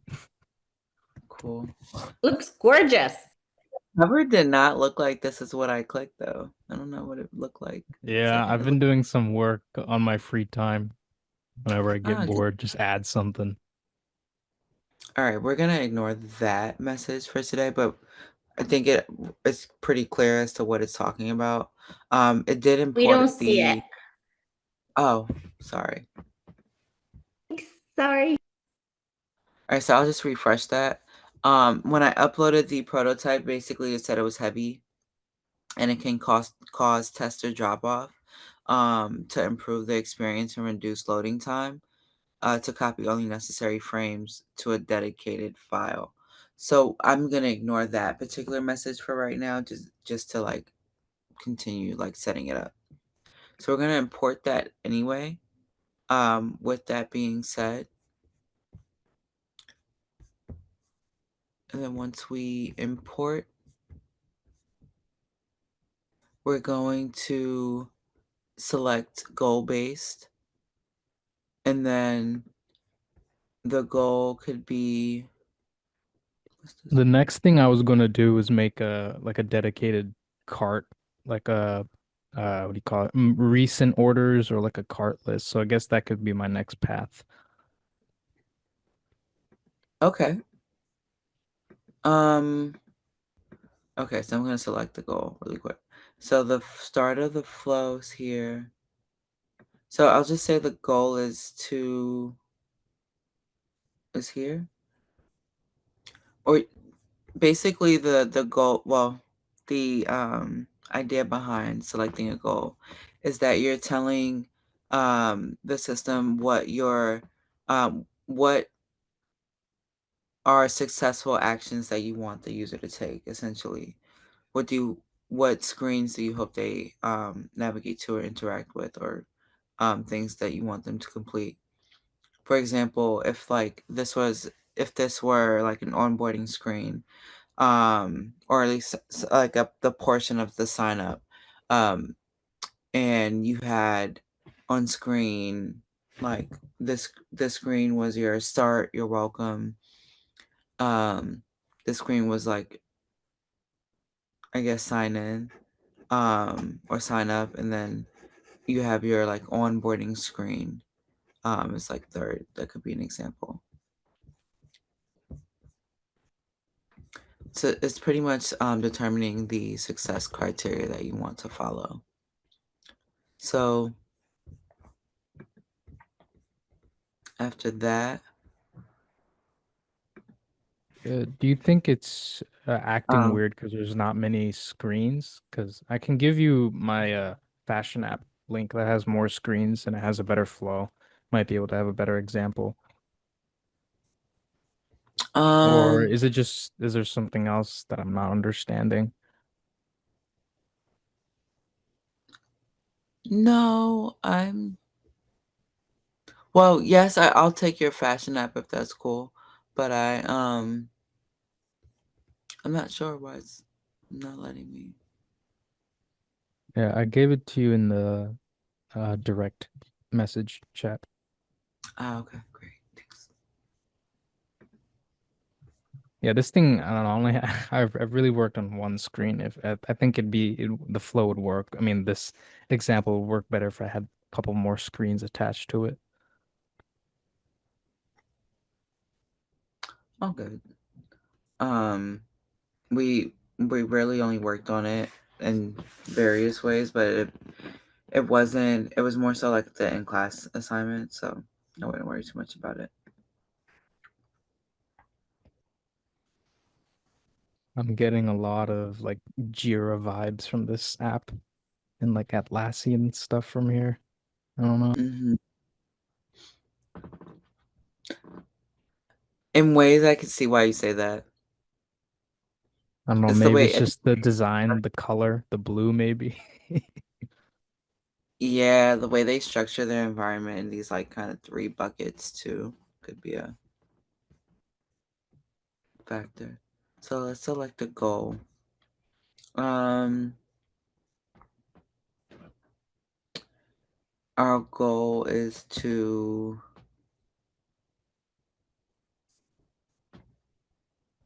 let's see. Our goal is to view our profile, right?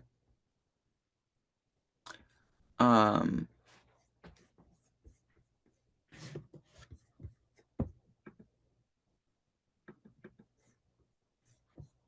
After we basically create that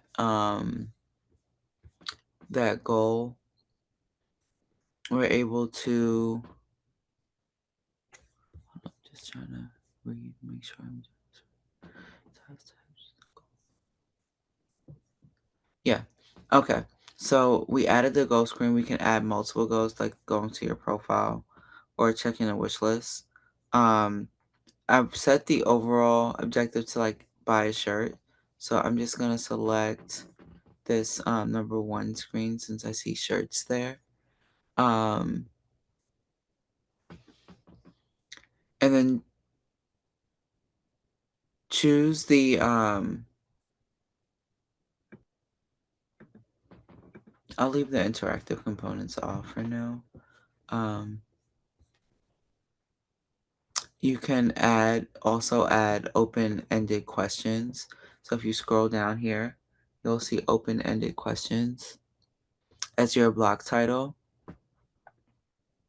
And then, for example, you can ask things like, how was the user experience while ordering a shirt? Or if you still have your food delivery app up, a cheeseburger or a pizza, you can say, but try and keep it simple just for class. And then after that, um, they can add their notes. You can add an image to this to support your what you're asking them to do, but nothing distracting, of course. And then next, you are also able to add an opinion scale. So show you what that looks like briefly. It's this green star over here. Um, you can ask a question here like, how did you like this app? And we've seen that at the end of using certain platforms or certain apps, right? How did you rate your experience? How did you enjoy this? That's pretty much the first thing they want to know.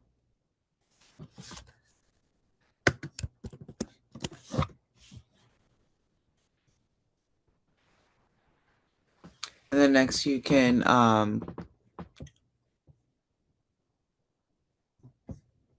select the number of stars to preview what you receive.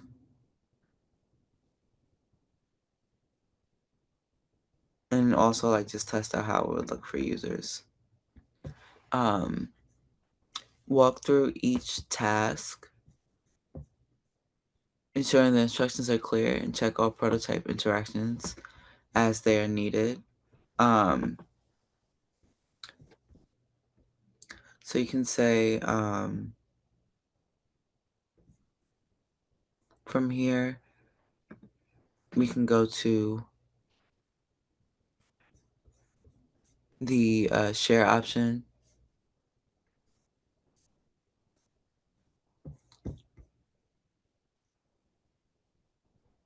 And then we should be ready to navigate after that. So let's click go live and see what happens there. It doesn't say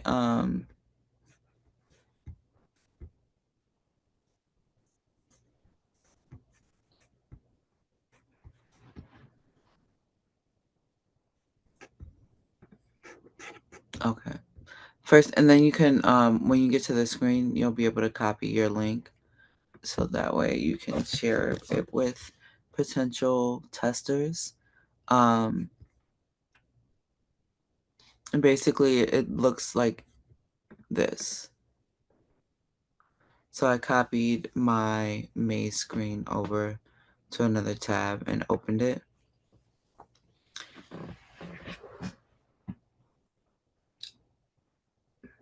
So this is basically walking your user through your app alongside with them interacting with it. You're asking them to determine their user experience of the app and what tasks to complete. Simulating that they log in, they want to shop, they want to see something else. After you've completed interacting with whatever app or platform you either are interacting with or designing the app, it prompts you to say how was the user experience, and then Bad. no, it's good. And then how would you rate this app? So just doing like some quick research. Maze is an AI-powered product research. It enhances your product research with the suite of AI-powered tools that reduce bias, uncover deeper insights, and accelerate analysis.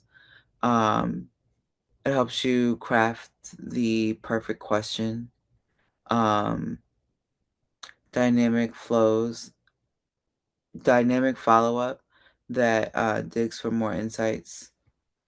And then it shows some of the higher level trends that are easier.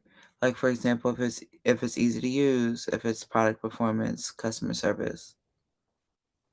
And have you ever had, from what it seems like, even this particular feature, AI moderated interviews, could be similar to having like where user testing. I don't know if they haven't.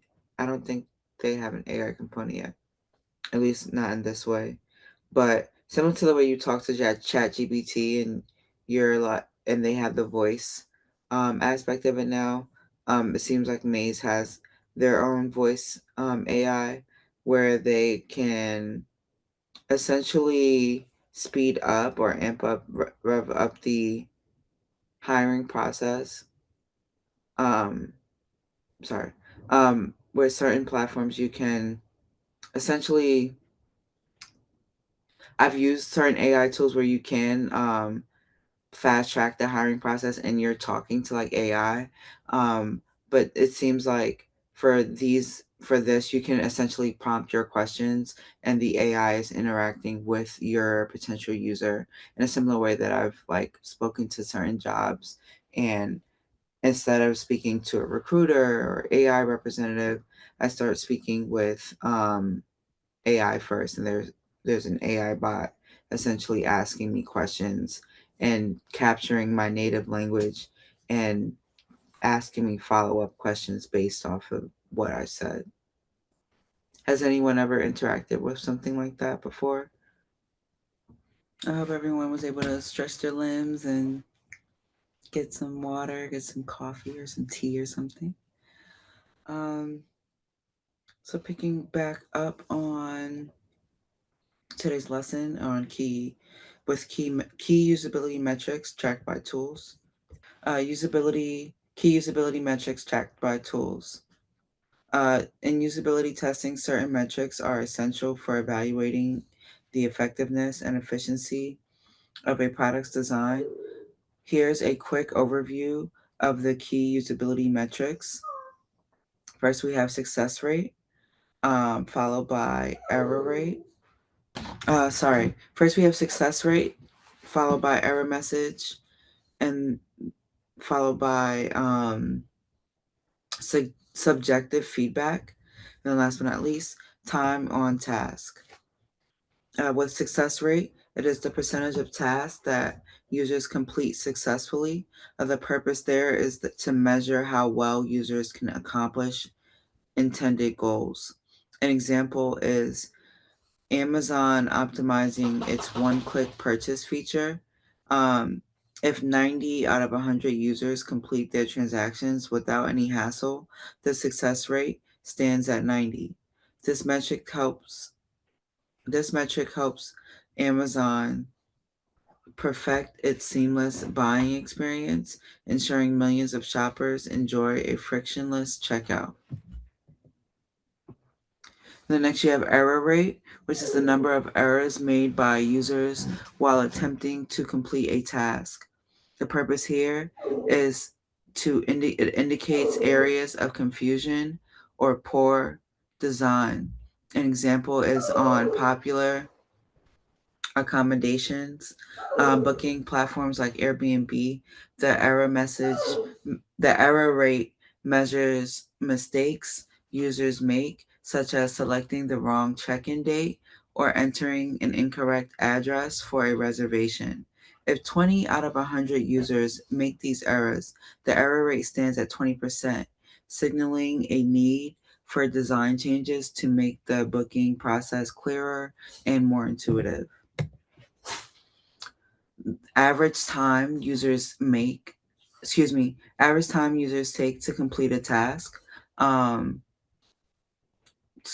on task is the average time users take to complete a task. The purpose here is to assess task efficiency and user proficiency.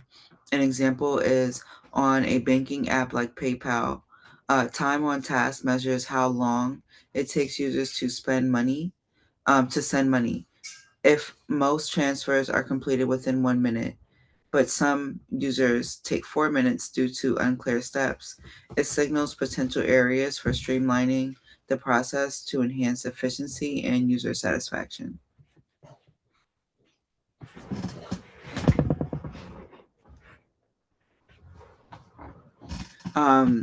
Next, we have subjective feedback. It's user opinions. Subjective feedback is where user opinions and satisfaction levels gathered through surveys or interviews. The purpose here is to provide qualitative insights into user experiences and emotional responses. An example is that on a popular streaming app like Netflix, subjective feedback includes user comments such as the content recommendations feel spot on, the autoplay feature is frustrating, or the insights help Netflix refine the user experience and improve overall satisfaction. Some techniques to interpret usability data effectively are data analysis techniques. These are methods for processing and interpreting data to extract insights and guide decision making. Usability testing provides valuable qualitative and quantitative data that helps improve user experience. Knowing the right technique for analyzing the data helps us derive meaningful insights. Qualitative data analysis techniques are thematic analysis. It involves identifying patterns in qualitative data through familiarization, coding, theme development, and refinement. Next, we have affinity diagramming. It groups similar insights to organize qualitative data by collecting feedback, recording insights, and clustering related notes to find patterns. The content analysis involves coding and categorizing qualitative data to identify trends, define categories, and analyze patterns for insights. Qualitative data analysis techniques, an example there is that during the usability testing of an app or on recipes, users highlighted issues like difficulty finding recipes and confusing step-by-step instructions. To address these concerns effectively, 3 analysis techniques were applied. First, we have thematic analysis, which identified themes like limited search filters and unclear instructions, with users saying, I couldn't filter recipes by cooking time, and the instructions were too vague for beginners.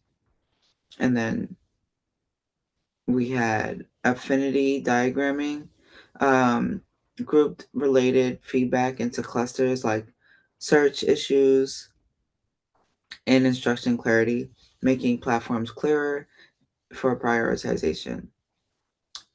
And then third, we have content analysis, which is categorized and quantified data, now revealing that 40% struggled with search filters and 35% had trouble with instructions guiding improvement efforts.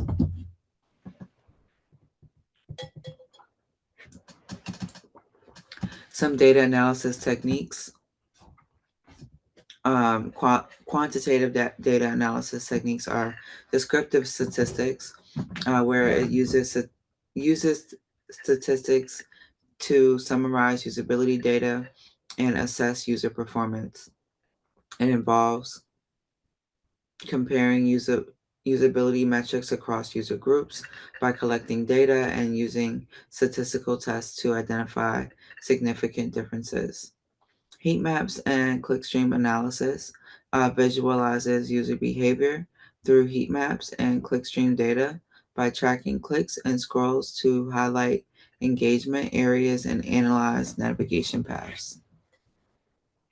A quick example here are quantitative analysis of an e-learning platform focused on metrics like course time, quiz completion, and click behavior using 3 key techniques. The descriptive statistics revealed that students spent 20 minutes on lessons, but only 5 minutes on quizzes, indicating low engagement.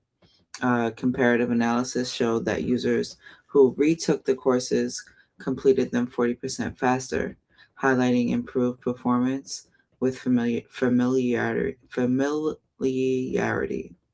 And then third, we have heat maps and clickstream analysis, which identified frequent clicks of navigation, but minimal scrolling, suggesting a need to reorganize content. And then we have a mix of methods when it comes down to analysis techniques. Triangulation, which integrates qualitative and quantitative data for comprehensive usability insights. Excuse me. Comprehensive usability insights, comparing both to validate findings and understand user behavior. And then next we have user journey mapping, which creates a visual map of the user journey, combining feedback and metrics to highlight touch points and pain points, aiding design improvements. And an example of the mixed method is an analysis with mixed methods on travel booking platform, combined qualitative and quantitative data to understand user behavior. This was achieved using the following techniques: triangulation, which combined user feedback and analytics to reveal that most users got frustrated while searching for options. That led to a 30% drop-off rate on the search page, followed by user journey mapping, which visualized the booking process, combining feedback and metrics to identify pain points like search difficulties and payment confusion.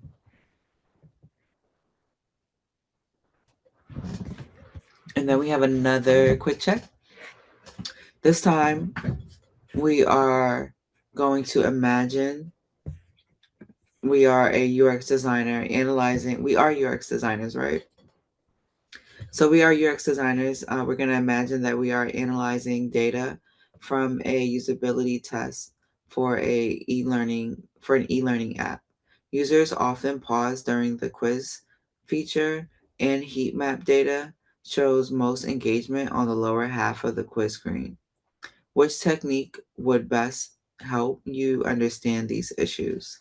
Is it A, thematic analysis, B, affinity diagramming, C, descriptive statistics, or D, heat map and clickstream analysis?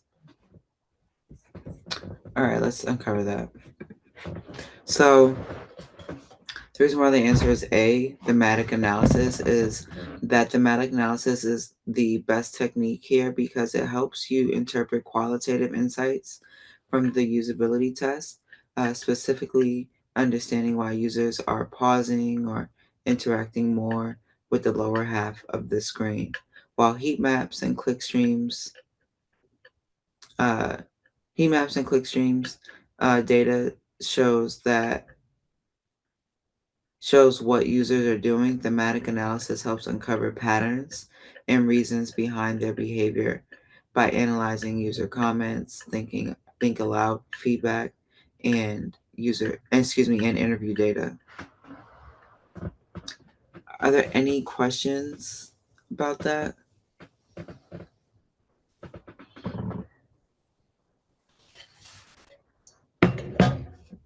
All right. Picking things back up. I know that was a little tricky, especially because they essentially, it's not that HMS didn't work, it just was the elaboration as to why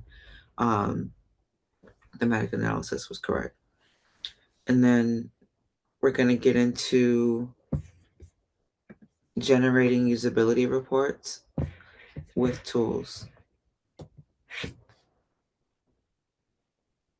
Usability reports share key findings from testing with stakeholders, offering insights and actionable recommendations to improve user experience. Here's a guide to structuring it. First, we want to list usability issues, recommend solutions, followed by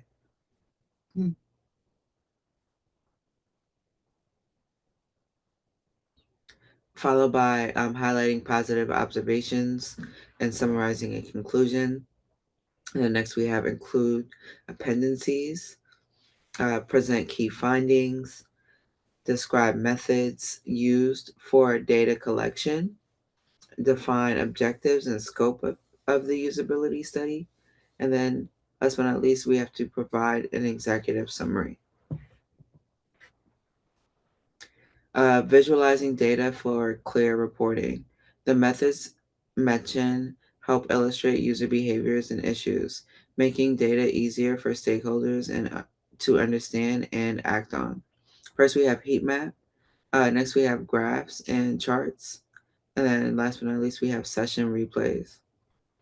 Clear visual representations are essential for effectively presenting usability findings, helping stakeholders easily understand and engage with insights. How many people have ever seen like a heat map before on a website or interacted with one themselves?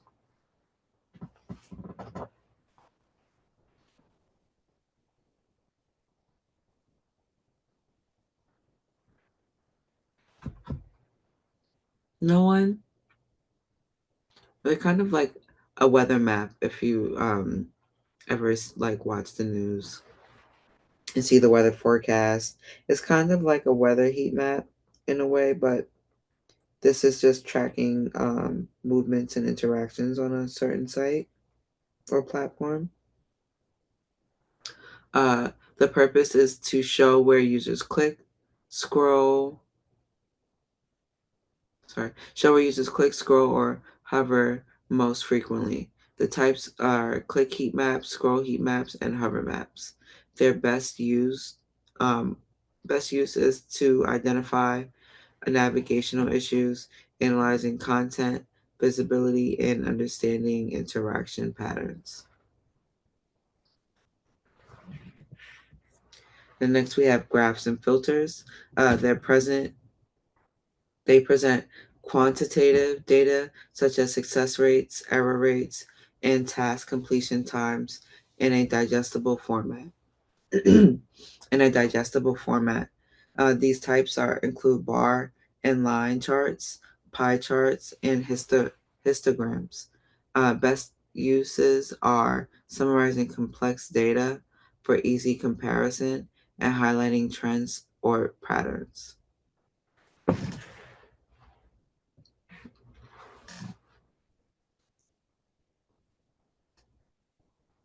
Some session replays are that the purpose is to provide real-time recordings for user interactions to visualize how they navigate through your product. A best use here is understanding user pain points and frustration. For example, repeated clicks and drop-off rates.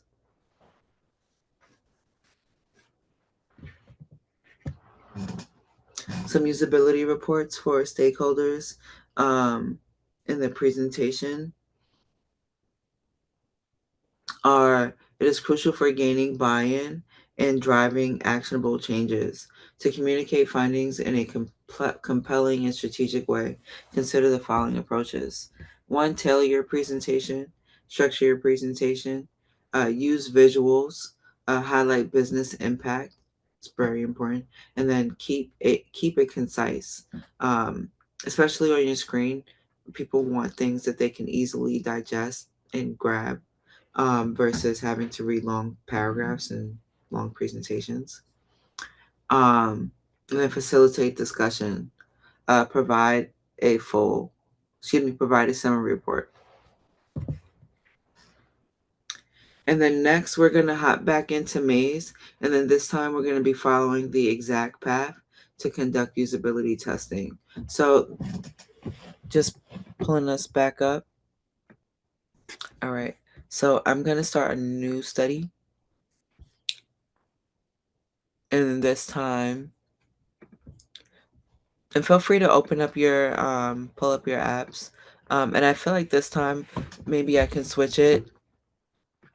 I'll pick someone's food delivery app. Actually, I believe Cat had a pretty expanded one. Catherine, I've already tested mine. It didn't test out very well, to be honest. Sorry. No worries, no worries. I was wondering if we could use it for the exact path one because we're not trying to get to a specific screen, but let me see who else. I'm trying to remember who else did that. Well, whose is Swift Eats? Can we use this one? I think this is Olivia. Yeah, that's mine. It's not the cleanest, but we can use it. Okay, cool. So let me grab a link. And then I'm gonna hop back in. Huh? I was gonna say I have a link for mine if you want to use that one. Like I have like a link from Maze, but for this, I assume you want to create a new one. Yeah, I just wanted to create a new one because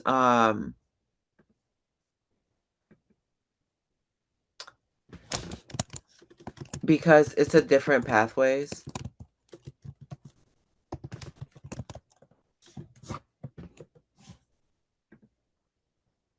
All right. This time instead of doing go back to lesson. Instead of doing the direct screen or like the screen that we intended the user to land on, this time we're doing the exact path, which is a different option in the platform. So if we select start from scratch,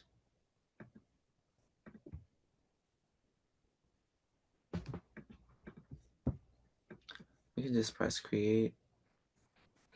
And then we're going to add a block, prototype test. Paste your link in there.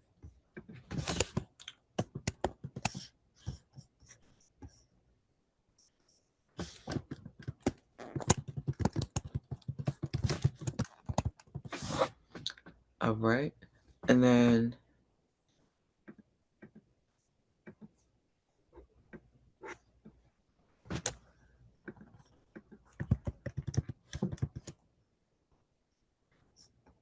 Do you need the link? Do you have it all right? yeah, I have it. I accidentally copied it in the wrong spot. So I was looking for my like prompt instructions.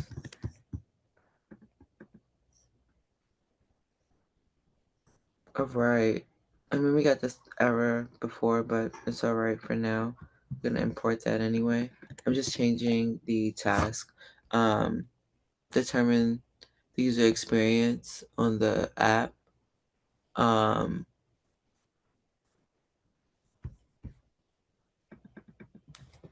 then we could say checkout. So this is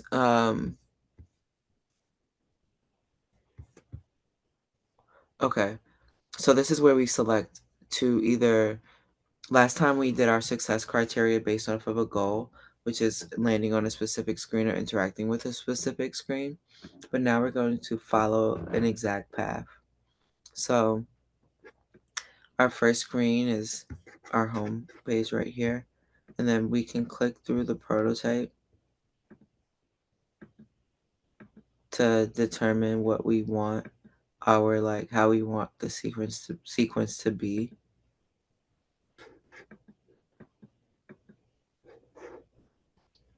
I'd say if you go through it, you probably figure, yeah, go through that and just keep clicking the bottom buttons is basically what it kind of goes through. Nice. Or I guess I shouldn't tell you that if that's if you're supposed to figure out the user experience, but this is just for creating it.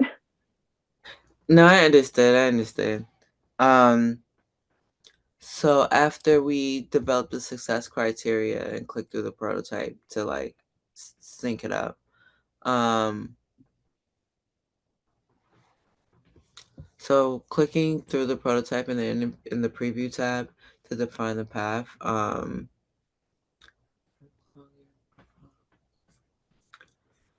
so now we're gonna start testing or preview it, and I'll just drop my link here after it finishes loading up.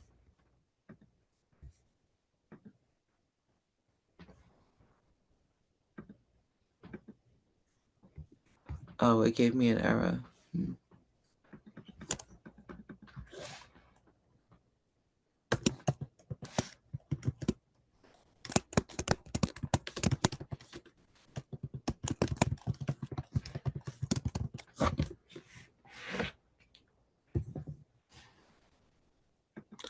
All right, we're gonna go live really quick, and I'm just gonna paste this into the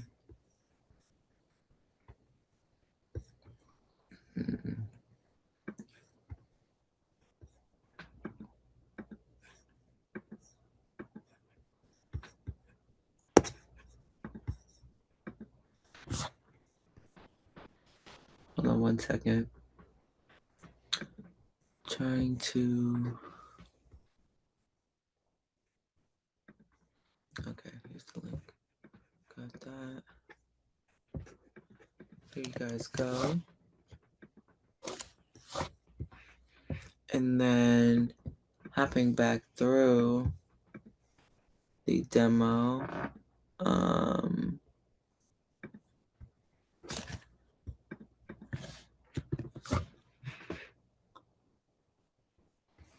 Oh, this is fun. We'll get some fun feedback.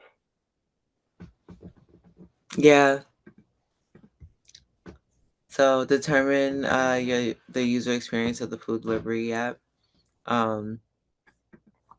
just gonna click through again. Sorry about that, Olivia. So I don't know why I just switching between these two screens, but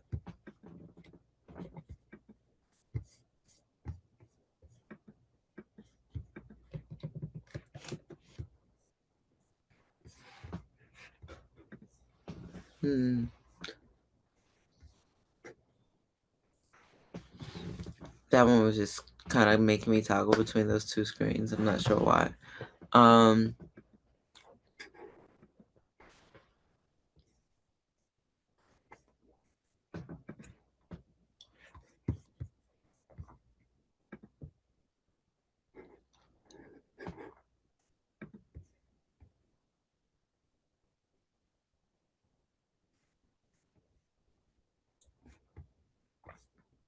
There was a drop off rate.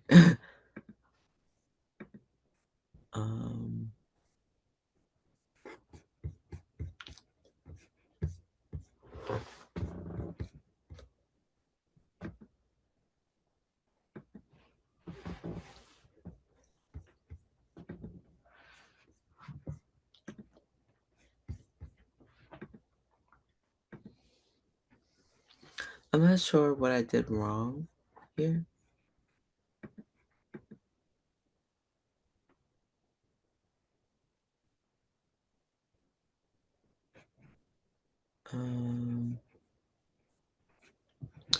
Sorry, give me 2 seconds. I'm just trying to find where I'm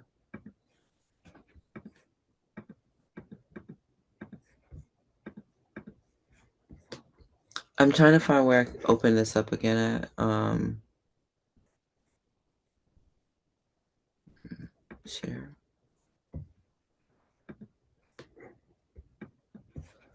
So looking back at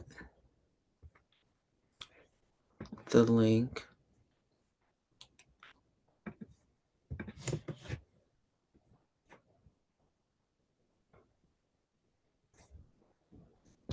I think it's because I submitted already in this browser. I'm not sure, but there are analytics coming through on the app. I know it's probably a lot of wonkiness just because of the way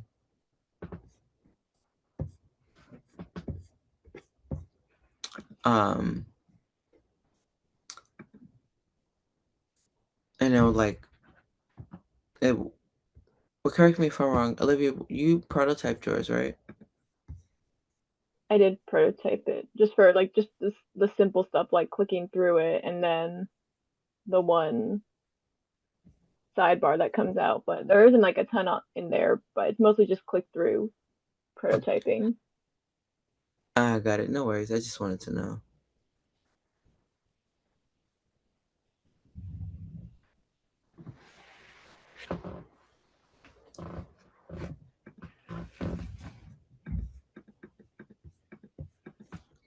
All right. So getting back into things.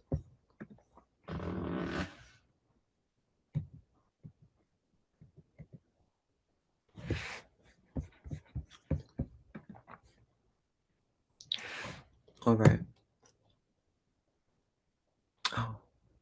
So we got another quick check. I didn't put this one in my Figma. I forgot. So a UX researcher needs to present usability findings to stakeholders to gain support and design changes for design changes. What approach should the researcher take?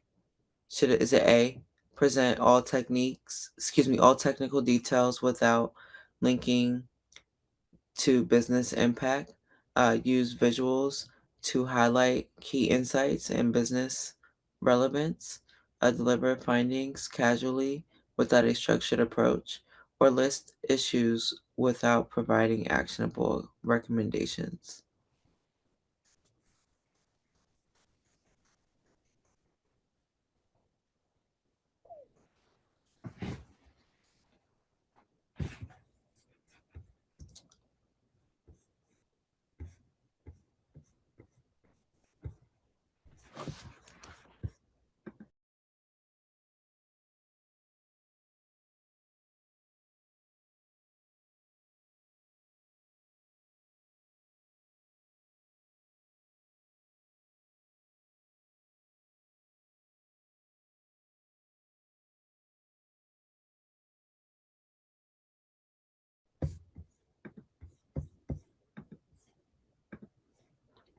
All right, I feel like you guys are doing well with this one.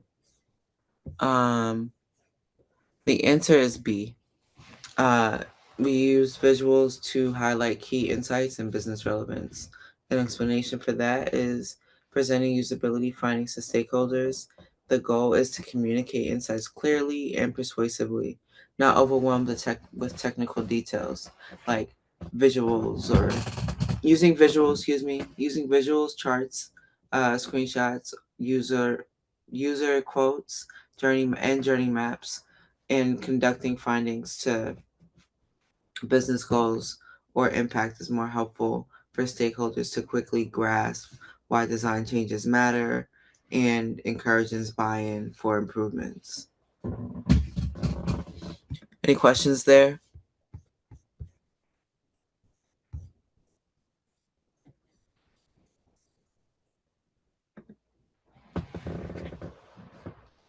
No questions, guys?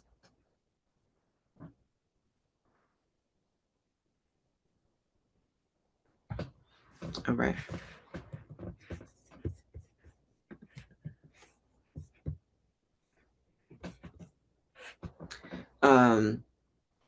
Iterative usability testing.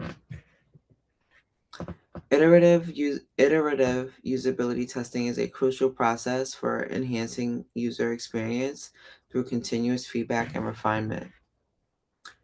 The roles of UX designers play UX designers play a crucial role in usability testing and encourages accurate participant selection and actionable insights to improve design outcomes.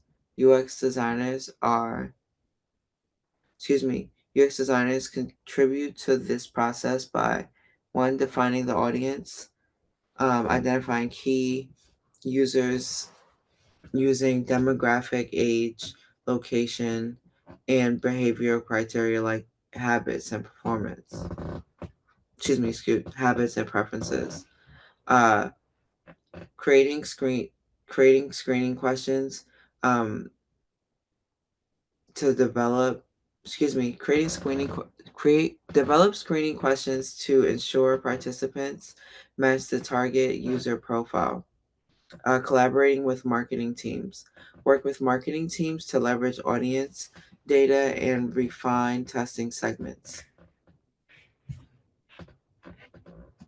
First, the approach. Here's a step-by-step approach to running iterative usability tests efficiently.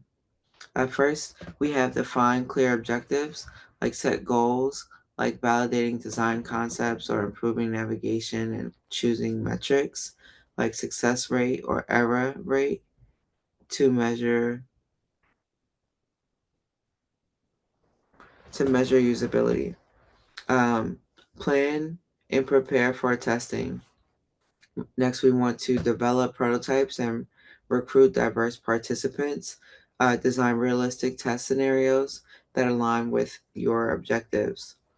And then third, we have conduct usability tests, which involves using moderated tests for direct observation or unmoderated tools for independent insights.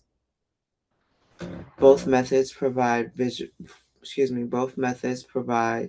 valuable data for enhancing design. And then last but not least, we have analyzing findings, which is the process of reviewing the data to identify common challenges and organize feedback. Organizing feedback into themes like navigation or labeling issues.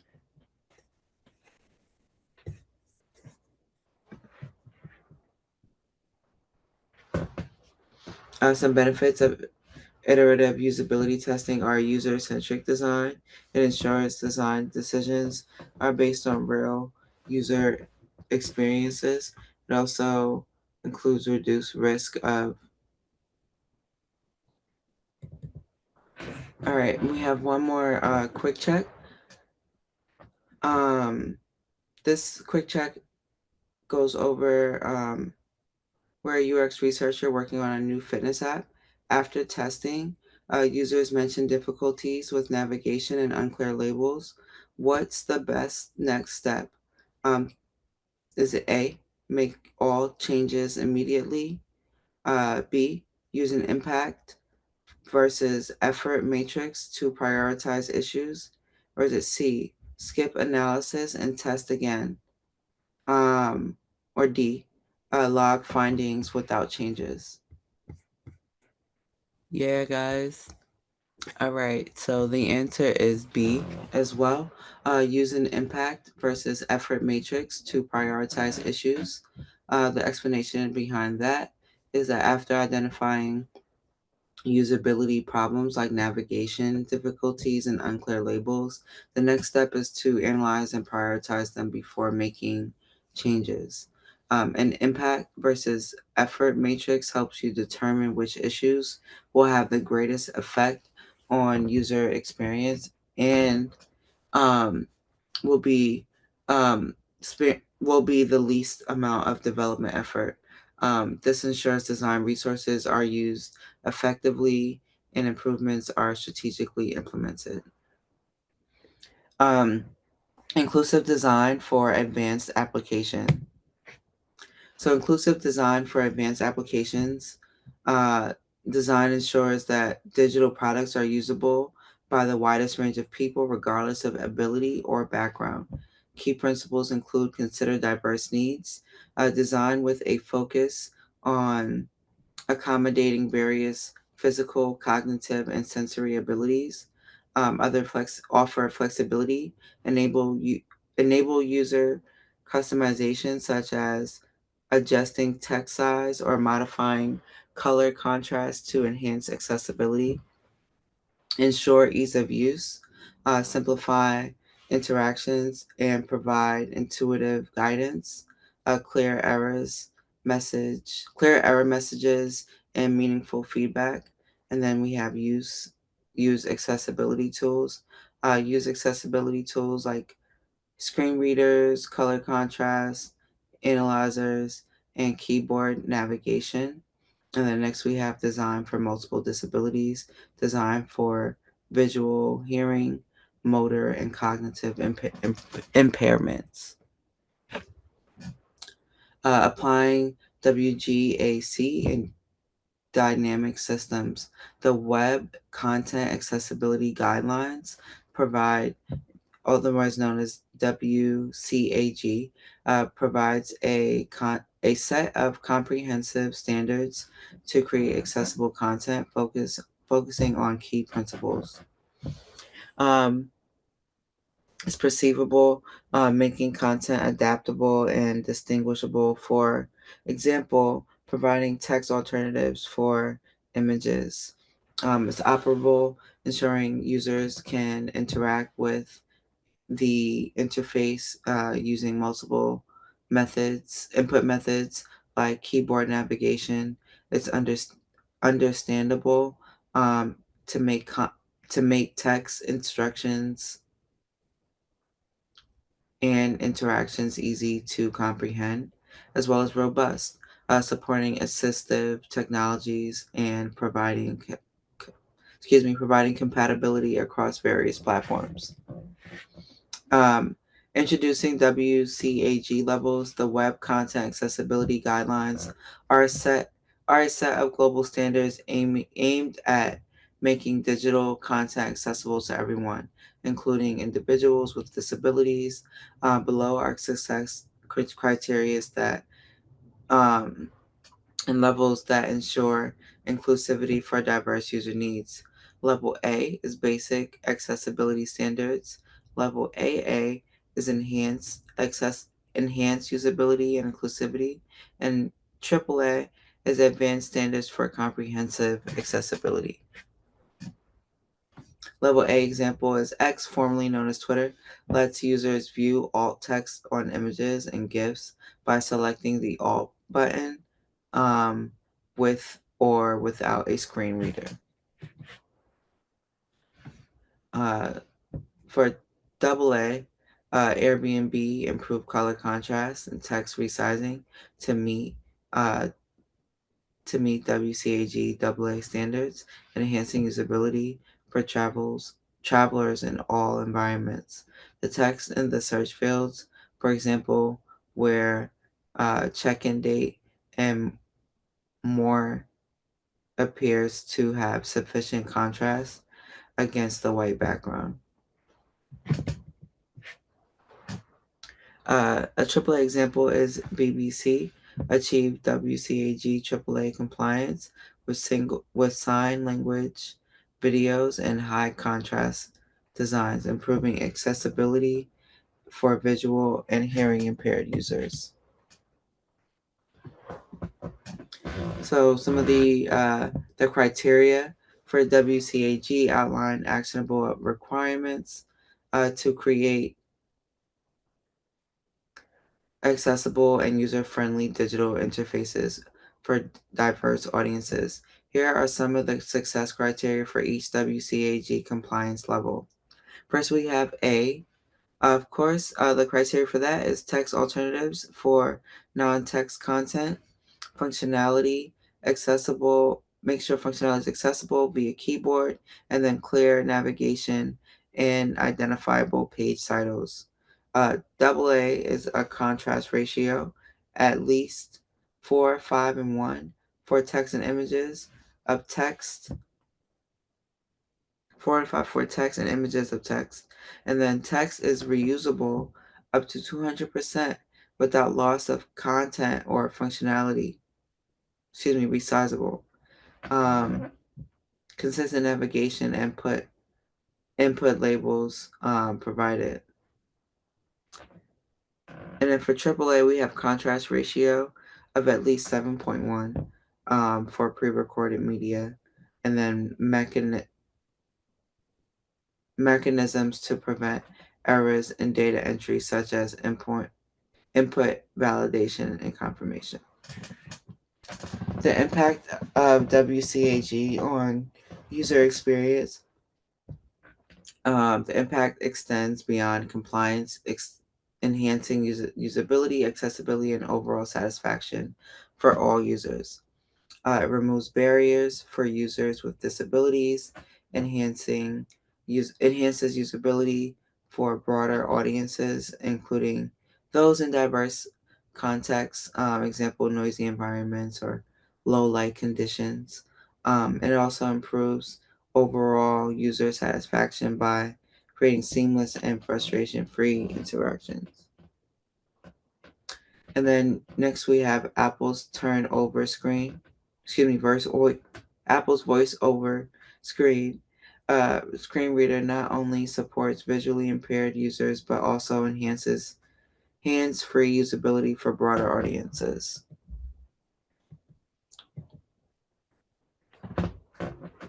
And then some tools for WCAG compliance are that below are tools that assist designers and developers in identifying and resolving accessibility issues, ensuring WCAG compliance and inclusive UX UI designs. So first we have Wave. This evaluate web content for accessibility issues. And then Harvard University uses Wave to audit and maintain the accessibility of its online courses. And then we have Aux, or X, automate accessibility testing during design and development. An example here is IBM uses Aux in their development pipeline to test product interfaces in compliance with WCAG. And then some tools. Some tools include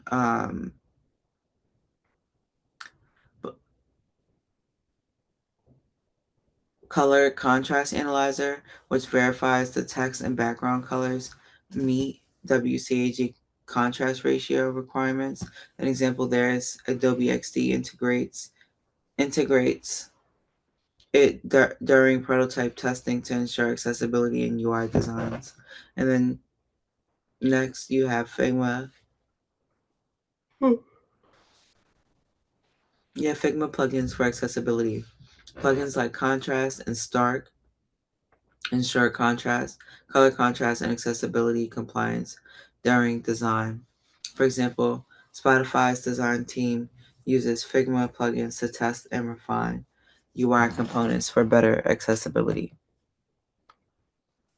Quick case study about Airbnb and their achievement. Ooh. Sorry, my laptop's about to die.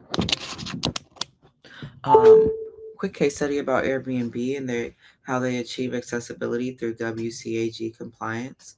Right now, we're going to learn about how Airbnb tackled accessibility challenges with the WCAG standards and then how they created a seamless and inclusive experience for all users. So, some context here. Airbnb is a leading global rental platform identified identified accessibility challenges that hindered user experience for individuals with disabilities. Their legal and ethical requirements pushed the company to adopt WCAG compliance standards. And then problem solving is navigation barriers. Users with users with visual impairments struggled with low contrast and keyboard accessibility. Content issues. There was a lack of descriptive alt text for images and accessible forms. Compliance issues. Airbnb needed to meet WCAG standards to ensure inclusivity and avoid potential legal issues. Some solutions there were that they adopted WCAG 2.1, which is a level AA compliance, and improved color contrast improved color contrast to that 4:5:1 ratio, and added alt text for images, enabled full dashboard navigation, and conducted usability testing and assistive technology with assisted technology users. It also results 30% increase in sessions during the duration for users with assistive technologies. It also gave 20%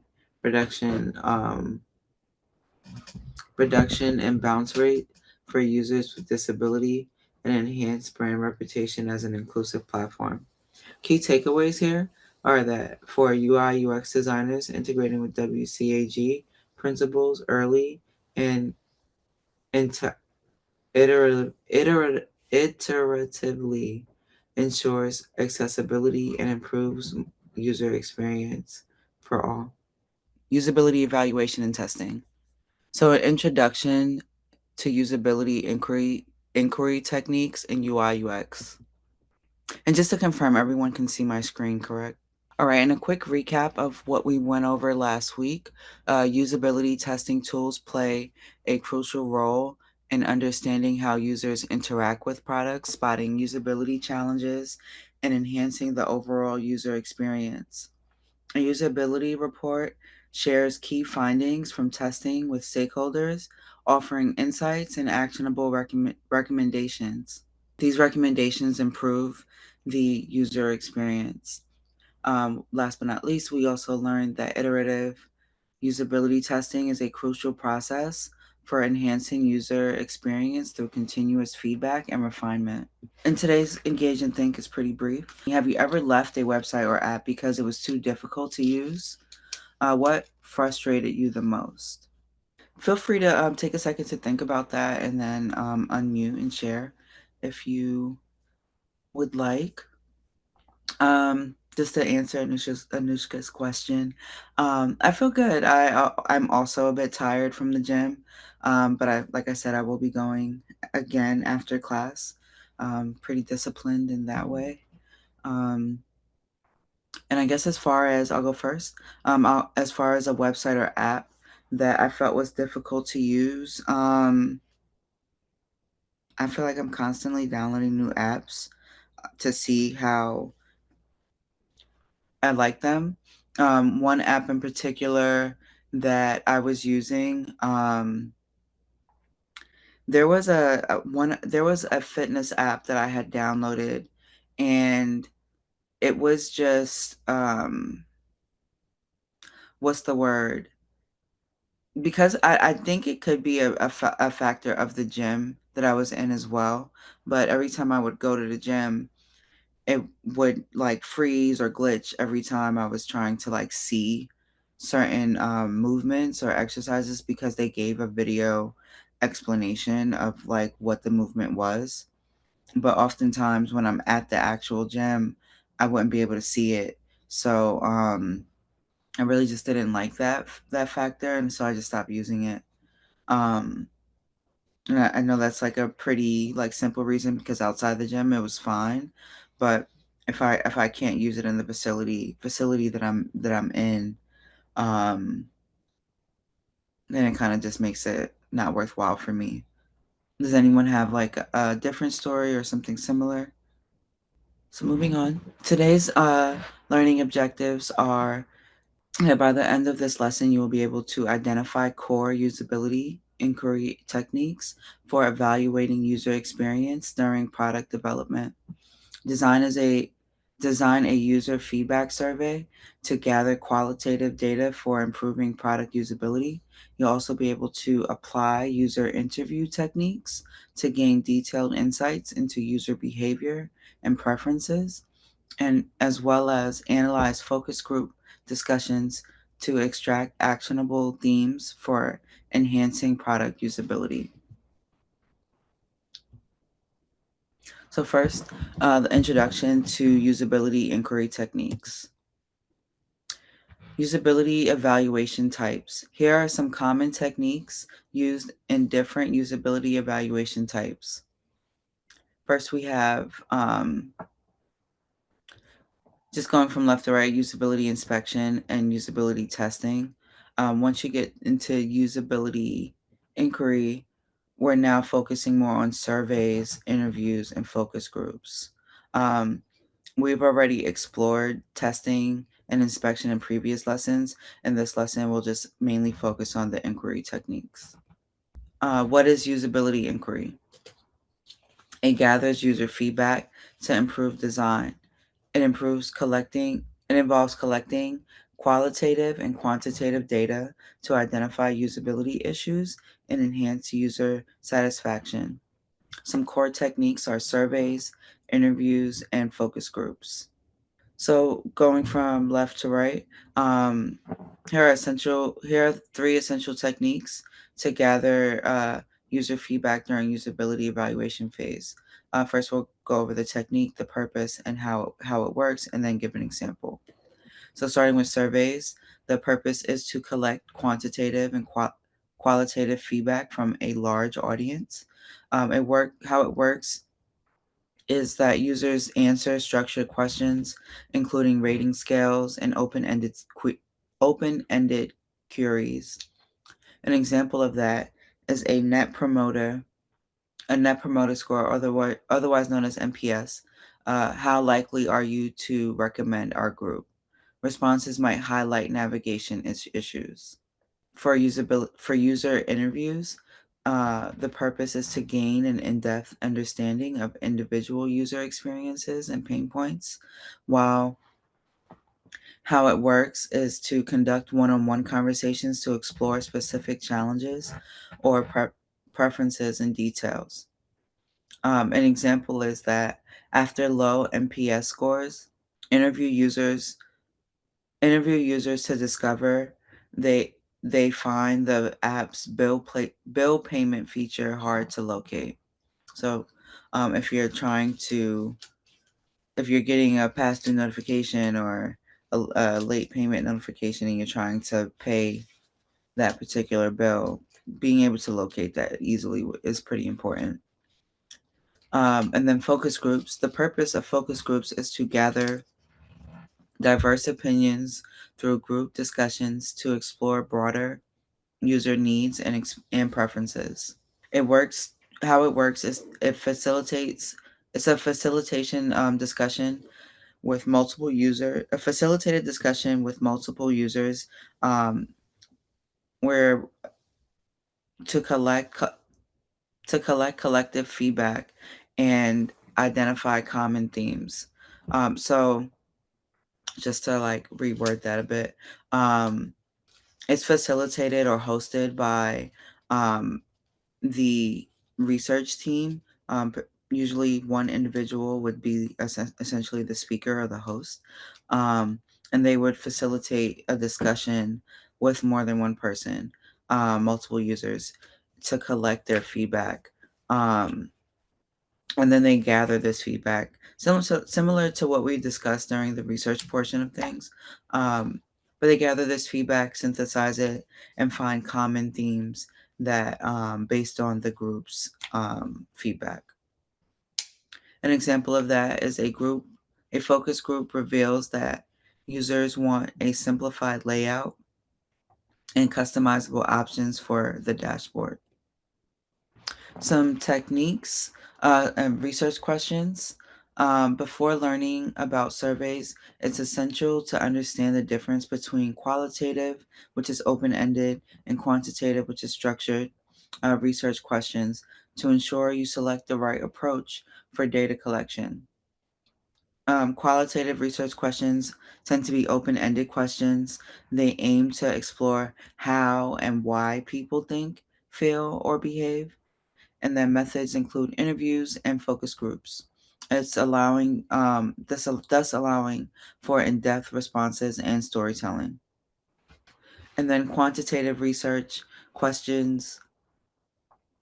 Um, quantitative research questions are more structured questions. They aim to measure how many and how much using numerical data. Typically used in surveys, which provide standardized, comparable responses. Usability inquiry techniques. First, we'll go over surveys a little bit more in depth.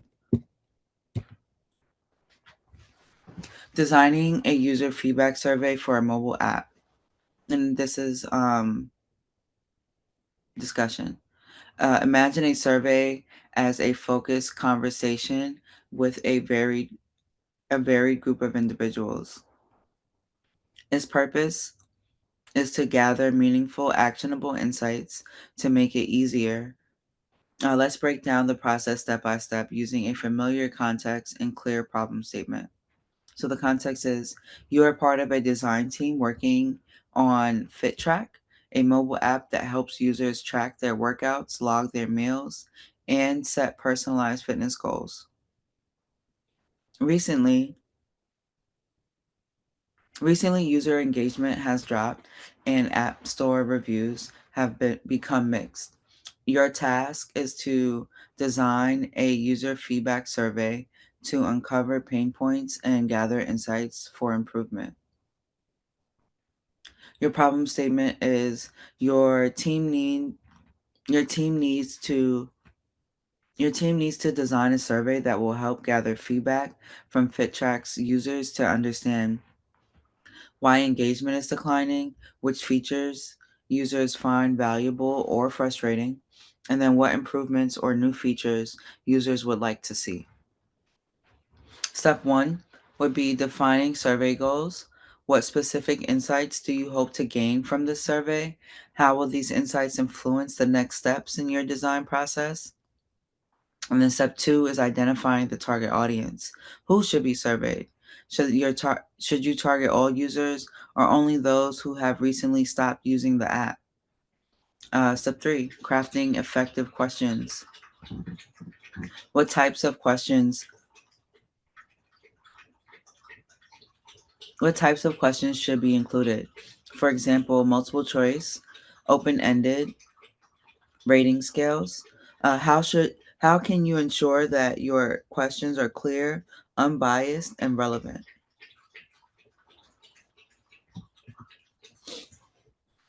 Step 4 is ensuring survey engagement.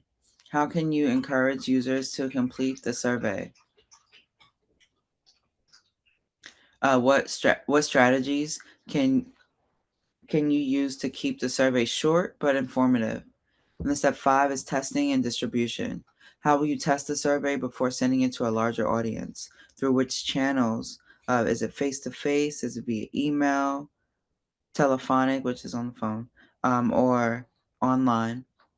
Should the survey be distributed for maximum participation? These are some of the things you want to think about when you're distributing your survey. And then step 6 is analyzing and acting on feedback. Once you've collected the data, how will you prioritize the feedback? How can you translate the feedback into actionable design improvements? And in summary, in a nutshell, here are the steps to create a survey to gather user feedback and evaluate a product's usability. Step 1 is defining the survey goals. Step 2, identifying the target audience. Step 3, crafting effective questions. Step 4, ensuring survey engagement. Step 5, testing and distribution. And then step 6, analyzing and acting on feedback. And feel free to take like a quick screenshot of this so you can remember the steps as you go along. And then key factors for selecting the right survey delivery method. Several factors should be considered when selecting a delivery method for products or services to ensure the most efficient and user-friendly approach. Here are some factors to consider. 1, your target audience, the survey's length and complexity, the budget that it would take to conduct this survey, the response rate, the data collection and analysis, and then the timeliness. All right. And we've made it to our first demo. So today's demo is creating a usability feedback survey for Instagram using Typeform. We've all used Typeform before in the research portion of the course. So today we'll be opening that up again and just continuing to use that, but a little bit differently. We'll create a survey to gather feedback on users' overall satisfaction with Instagram, their feature engagement, app usability, interaction with new features, and suggestions for improvement. Steps to be followed are to access Typeform, add a title and an introduction, add an overall satisfaction question,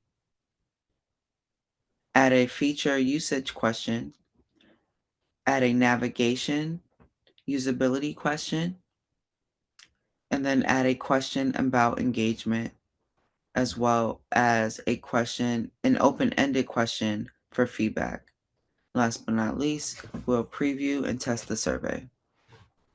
So, all right. So just sharing my Typeform tab really quick. Yeah, they don't really make it easy to log in, but I was here earlier and I saw this, so I just clicked the sign up again, and then it gives you the option to log in from there. This is not the Typeform account that I want to use right now, so give me 1 second.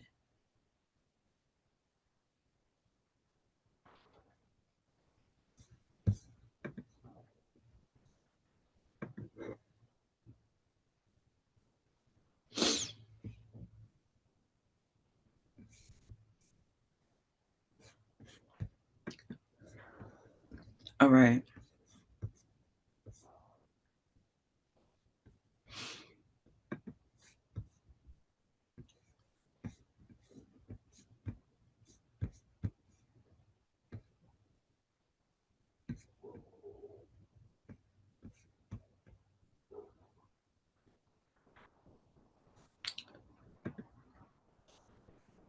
Can everyone see my screen?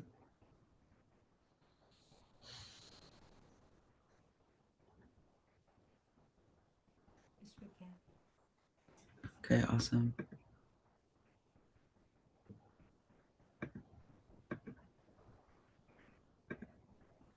All right.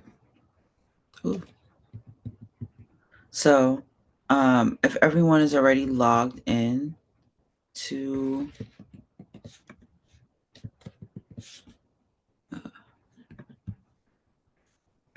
I'm trying to get my view correct because this is not. All right, maybe that'll help.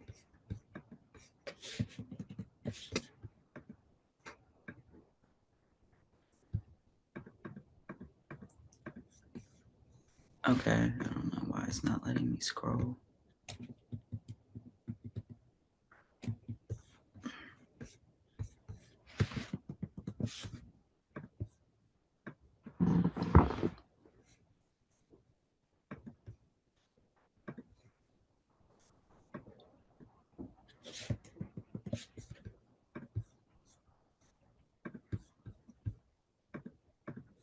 All right, no worries. If everyone's logged in, then we could just go to the step 2.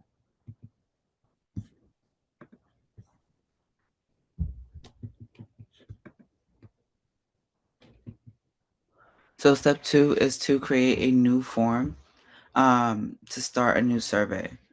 So let me just drag mine down here just for context.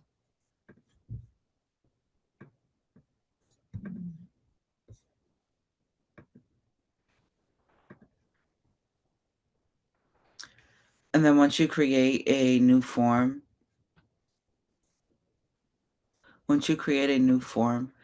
you're going to select build from scratch. It doesn't necessarily look like the screen here, but it may not look like that on your version. But under the AI prompt, you should see the like a button or like in a light gray box, start from scratch. And once you select start from scratch, we're going to add a title and an introduction first.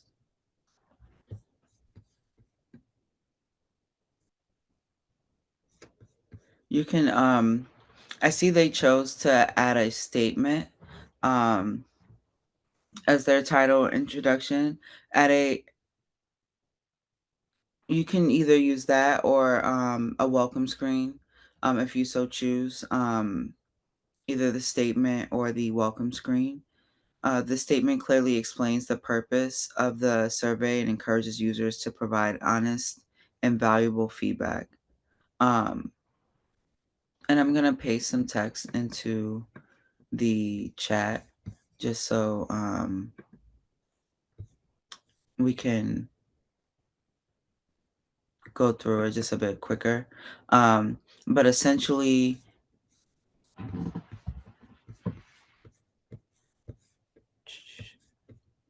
trying to get to it. Essentially, we're just saying thank you for using Instagram. We'd love to hear your feedback and improve our experience. This survey will take just a few minutes. So we can start there.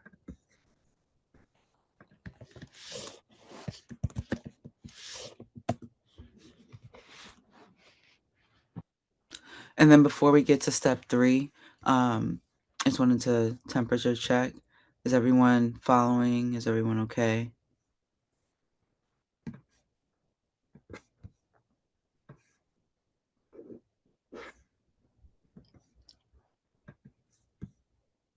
Great, great, great.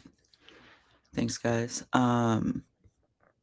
So for step 3, we're going to add an overall satisfaction question. Click the add content, and you'll see this right above right above the window where you see the questions or the survey kind of preview. You're going to select add content to your first question and then choose multiple choice. I feel like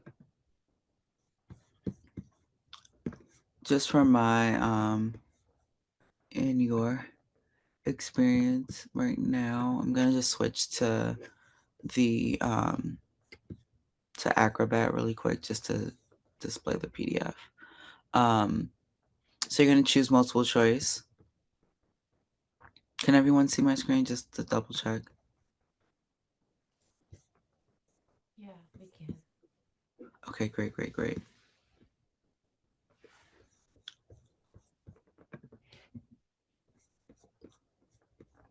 And then enter the following question and add these options. How satisfied are you with the overall experience on Instagram? Is it very satisfied, satisfied, neutral, dissatisfied, or very dissatisfied?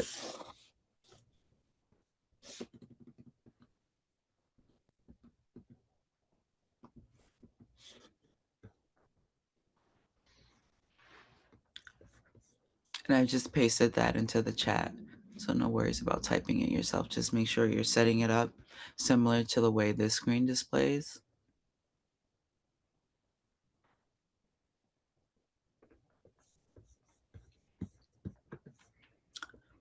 And then step 4 is to add a feature usage question. Let me know when you guys are finished with step 3 so I can know it's safe to move on.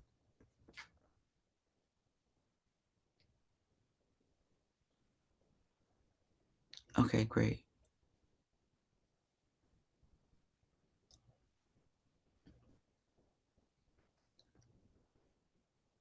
All right, step 4, we're going to add a feature usage question. We're going to select add content again to add a new question and choose multiple choice one more time. We'll enter the following question and provide options, allowing the user to select these choices. Which Instagram feature do you use the most? And allowing them to select stories, reels, direct messages, posts, IGTV, or shopping.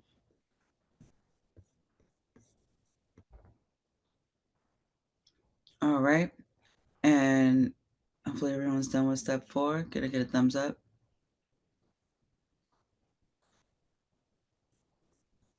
Great, great, great. So step 5 is add a navigation usability question. Select add new content again, and then choose opinion scale. Opinion scale should be in the green section of rating, under rating and ranking.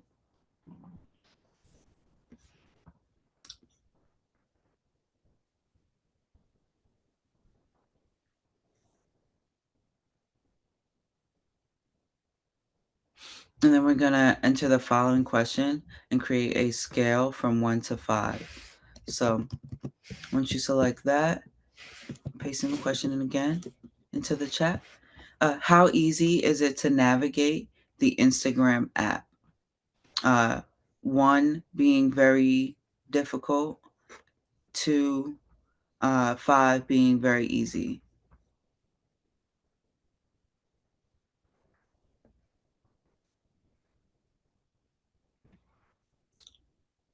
And then when you're done, just put a thumbs up, and so just know safe to move on to step 6.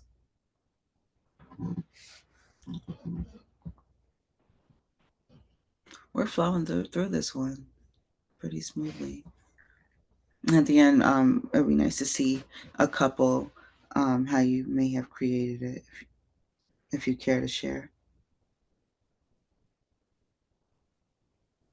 Anisha, do you mind going back to the rating once again? What is for 1 and what is for 5 again? Sorry. Oh, 1 was very difficult and 5 was very easy. Okay, got it. Thank you. No worries.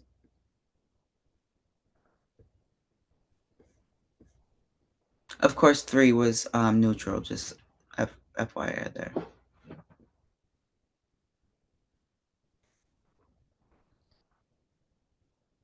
All right, and then next, we're going to add a question about engagement, selecting add content again. And this time we're going to choose a yes or no. Yes or no is under the purple section of choice.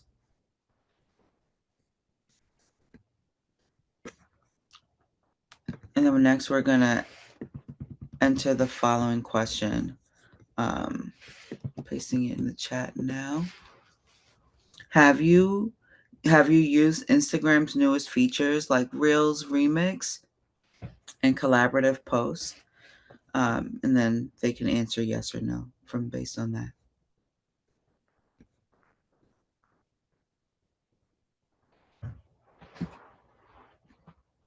And let me know by showing a thumbs up if it's safe to go on to step 7 or when it's safe.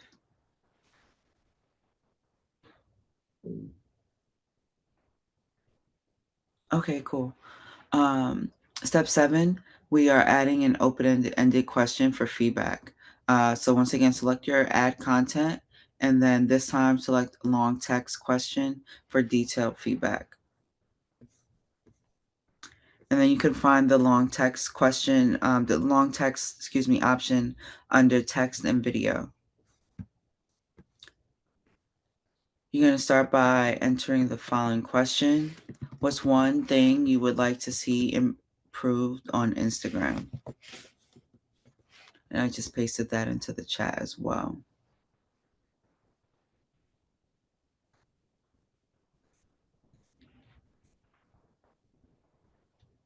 And then step 8 is to preview and test the survey. Click the preview button to check how the survey looks. And then as you're previewing, make sure you're testing the whole survey to ensure everything appears and works as intended.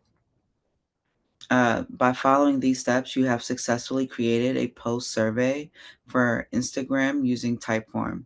This survey captures valuable feedback from users from users on their experience with the app, allowing the Instagram team to improve user satisfaction, optimize navigation, and focus on features that matter most to the community.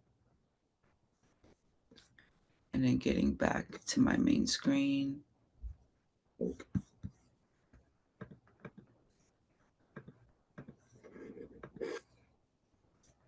All right. Does anyone want to share their Typeform? I mean, feel free to drop a link to each other, either here in Slack, or if you feel like showing out loud, feel free to cam up and unmute.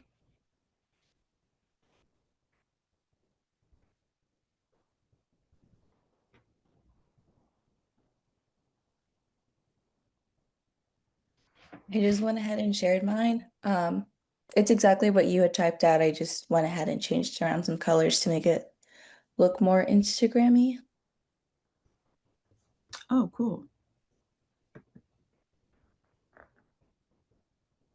You may have a little bit of accessibility issues here, but I think I think I see where you're going of trying to like get into the Instagram color palette. Yeah, I just went ahead and looked up Instagram background and went ahead and added it in there. And then edited the buttons to look like the color scheme. But yeah, I definitely see what you mean by accessibility. Yeah. Other than that, it's pretty spot on to what we just went through or shared. So good job. Good job, good job.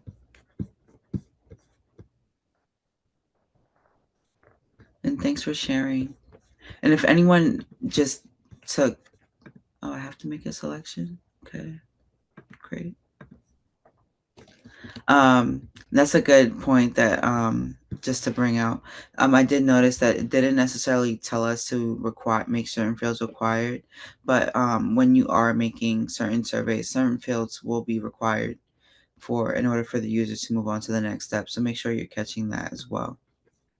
Okay. And then for like future surveys too, how do you decide which ones should be required and which ones really don't matter to your survey? For a future survey, well, I Yeah. would say it depends on your organization. For example, oftentimes any core identifying information is always required. So asking for any names, emails, contact information, things that can essentially provision like either a verified user or making sure that you're not having duplicate users essentially. So that's the reason for like core identifying information usually being required in surveys, but also depending on the needs of the actual survey, and the what the question is kind of entailing. So for example, if you're pulling merchants for Amazon, and the first question is, "Are you a merchant?" Yes or no. That would be another required question because it's essentially, um, in in order to move forward in the survey, we need experiences. We need merchant experiences, not people that aren't merchants. So if you don't classify yourself or categorize yourself as a merchant, then the survey wouldn't necessarily be for you. But Okay. it And then you provides can later on this- filter of going, oh, these people said no to being a merchant, so it doesn't really matter if they surveyed. correct. Or depending on how you, and I believe Typeform is you can set this up in Typeform this way too. If someone selects no to something that is a core identifying information or not, yeah, they don't enter core identifying information or says no to a question that is required to move on in the process. There's often times where you can split the pathway and essentially show that user a different path of like, hey, we're unable to continue on with your survey because of X, Y, and Z reasons, or you don't qualify. I've definitely had that happen to me before, and I'll just show you really quick what I'm talking about as far as that pathways split. I don't know what this is. Okay, so you can go into the workflow. So this is the content. We've mainly worked in the content view of Typeform, but in the workflow, you can do something. Let me hover back above it. Drag to another question to add branching logic. So essentially, if your logic is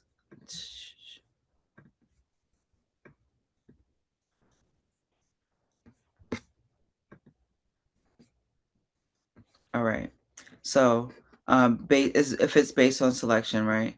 After you enter your information, always go to question 2. See your availability. Always go to question 3, right?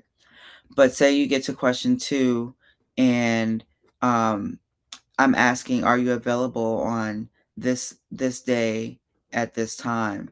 And if the person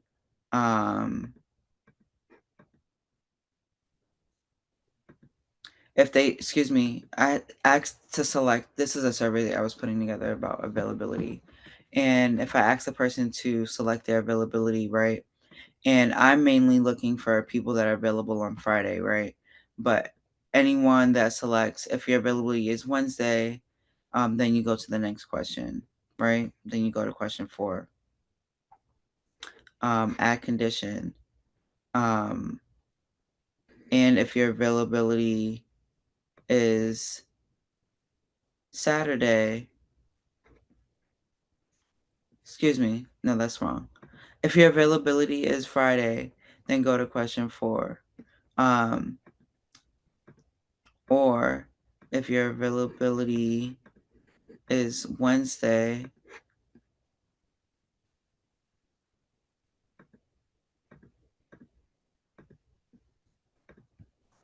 this is not the same condition. It has to be split up. So maybe it's, well, excuse me, I have to structure it differently just for the sake of this example. All right. Scratch all of that. Sorry about But that. I can see So, what you mean is like saying that if they chose the wrong answer, you can then immediately put them to the end of the survey and tell them, oh, well, this is it. If you're not available Friday or Wednesday. right. So like say if my optimal date was Friday and I'm saying like if your availability is Wednesday or Saturday, then we're automatically defaulting the end of the survey. And this could be a provision screen as well. Like, hey, it doesn't necessarily have to be like the default end. It could be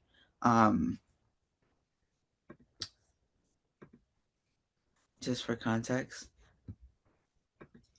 It can be a statement screen that you include that's saying, "Hey, thank you for your time and availability, but we cannot continue on, surveying you for XYZ reason." Cool. Cool.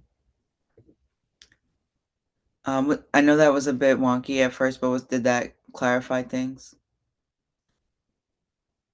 Yeah, it did for me. That makes a lot of sense and also opens up another avenue of using these survey forms. Yes, definitely, definitely. I actually was taking a survey the other day, and I want to say it was a platform that you can upload your skills and your like projects to and stuff, and they had a um, different branch or like a different wing that they wanted to like see if people could like qualify for. Um,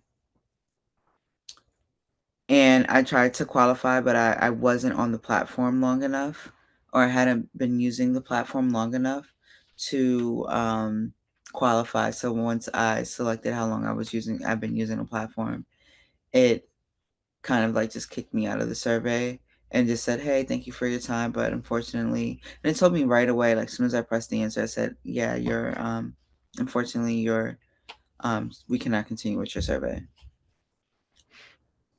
Which is I also wanted, really nice. Sorry. Go ahead. no, you're fine. Go ahead. Oh, I was just gonna say that that's also really nice because like some surveys you'll go through the entire thing and then that's at the very end that it goes, thanks for your time. Really didn't like it didn't qualify or like you didn't meet the standards based off of like something you answered in the third question. Could Yeah, have told you instead of something. telling you right away versus like wasting your time. Yeah, exactly. No, that makes a lot of sense. And I clicked on, I believe this is cat survey. It looks good. Mhm. I think the accessibility is there as far as the color scheme that you chose. So good job there. I see this question and gave you 1 through 10. Um, at some point, maybe still add like a neutral point so that people would know like I fell in the middle. So to select like I guess 5 or 6.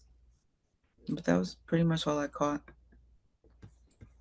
Good job. And then let me click Meg's because she dropped it in as well. Oh, all right. So I was sharing cats, and then but things look very clean and simple. I was just saying to maybe add the neutral in the middle. And then other than that, it was pretty straightforward. I think it's accessible. Looks good. And then Meg, I mean, I really like the background that you chose. So good job there. Yeah, good job here. I think I see the neutral and the scale. Questions look like they were structured clearly. Um, I think this reads pretty well. I would just invite maybe just because you can afford it with the lightness of the background. Um, I would just maybe lighten the overall like selection background just a little bit. Just it'll probably give you a bit more like of a lighter feeling, like the way the background feels in the survey. And other than that, good job. Right, thank you. And then getting us back into our lesson.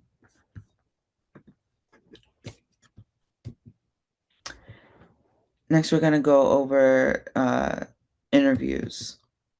So what are user interviews? User interviews involve one-on-one conversations between a researcher and a user.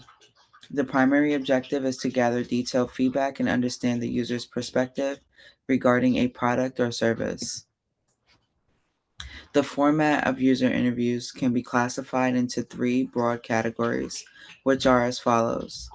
On a scale of 1 to 5, how easy was it to start tracking a workout?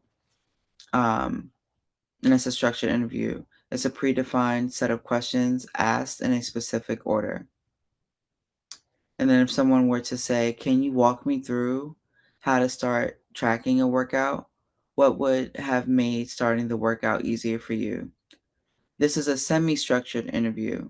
It's a mix of predefined questions and open-ended follow-ups.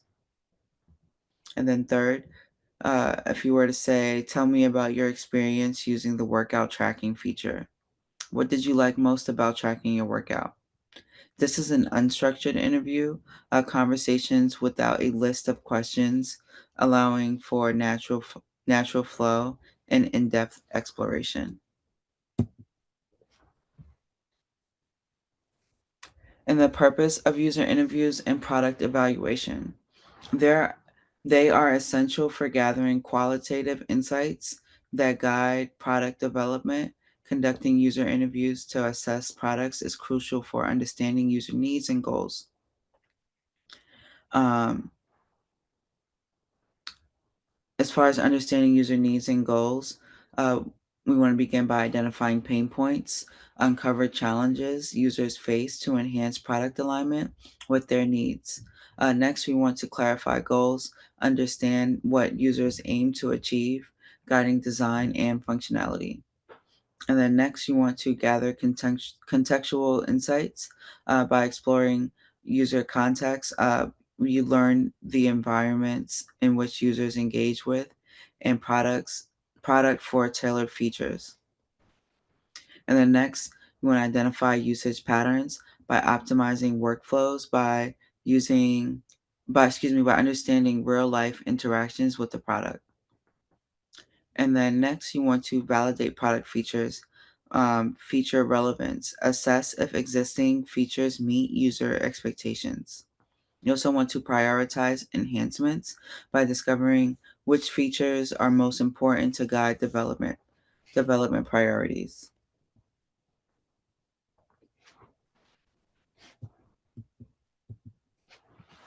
Evaluating user experience is discovering usability issues, identifying frustrations to inform usability improvements, and then gauging satisfaction is understanding user satisfaction and emotional responses to shape product direction. Collecting feedback on prototypes is when we test concepts early, gathering early feedback on prototypes to refine ideas before development. And then we would want to iterate based on feedback, enable rapid adjustments based on user input. And then next we have building empathy and user centricity. It's fostering an understanding where we engage with users. It builds empathy for better design decisions. And then we want to support collaborative design, encourage team collaboration to create user resonant solutions. Use case of user interviews. We are going to go over Slack. And pretty much by now we've all have been using Slack, at least if not in other endeavors, definitely for this course. Slack enhances its features by conducting user interviews in its early stages to understand workplace communication issues. Through these interviews, they discovered that teams needed an easier way to collaborate and share files, which led to development as a user-friendly messaging platform. Dropbox used user interviews after launching its file sharing service to gather feedback on usability. Interviews revealed that users were having trouble understanding how to share files easily, and as a result, Dropbox simplified the user interface to make sharing and collaboration more intuitive. User interviews are fundamental research methods for gathering qualitative insights that help designers and researchers understand user experiences, behaviors, and motivations. A good example here is that Dropbox's user interviews reveal challenges with organizing and collaborating on shared files, leading to the development of Dropbox Business and Enterprise with improved features for businesses. Some key challenges in using interviews for usability evaluation are conducting interviews for usability evaluation can yield valuable insights into user experiences, but researchers often face challenges such as closed or narrow questions limit user insights, leading on biased questions, skewed feedback, and then lack of probing leads to superficial answers. Over reliance on hypothetical scenarios, users struggle to share detailed experiences, missed opportunities from lack of follow up questions, complex and lengthy questions confuse users, and then poorly structured interviews cause fatigue and frustration. These are some key things to remember when you are conducting an interview or preparing for one. And tackling challenges in usability interviews. Here's some expert tips. Overcoming challenges in usability interviews requires practical strategies such as start with an open-ended questions to gather detailed user insights. Avoid leading or biased questions to keep responses neutral. Use how and why questions for deeper exploration. Focus on real experiences, not hypothetical scenarios. And then encourage storytelling to uncover user journeys and pain points. And then ask follow-up questions to clarify and expand on responses. Keep questions short and simple for better understanding.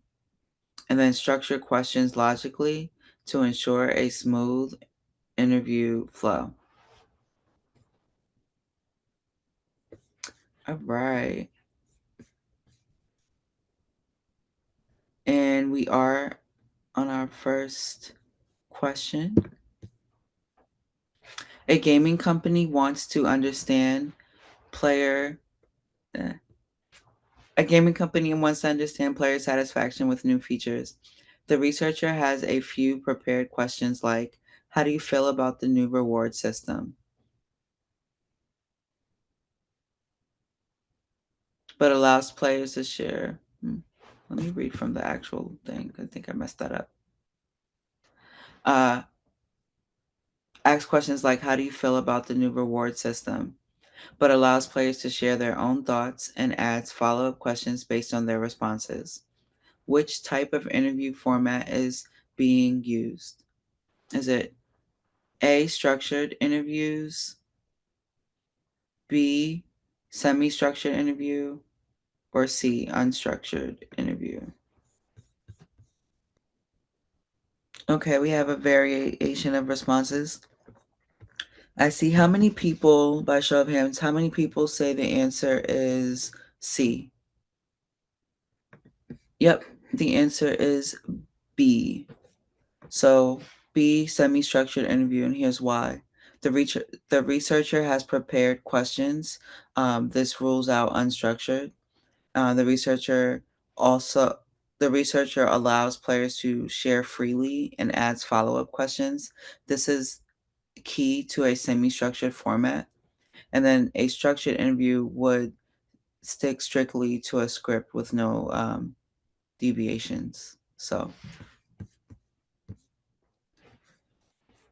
good job there, guys. All right, next we're going to get into specialized interview methods and usability research. Specialized interview methods and usability research. Along with core interview types, here are some specialized methods for gathering deeper, more specific insights into usability evaluation. First, we have Nisha, contextual. Oh, you're yeah, sweet.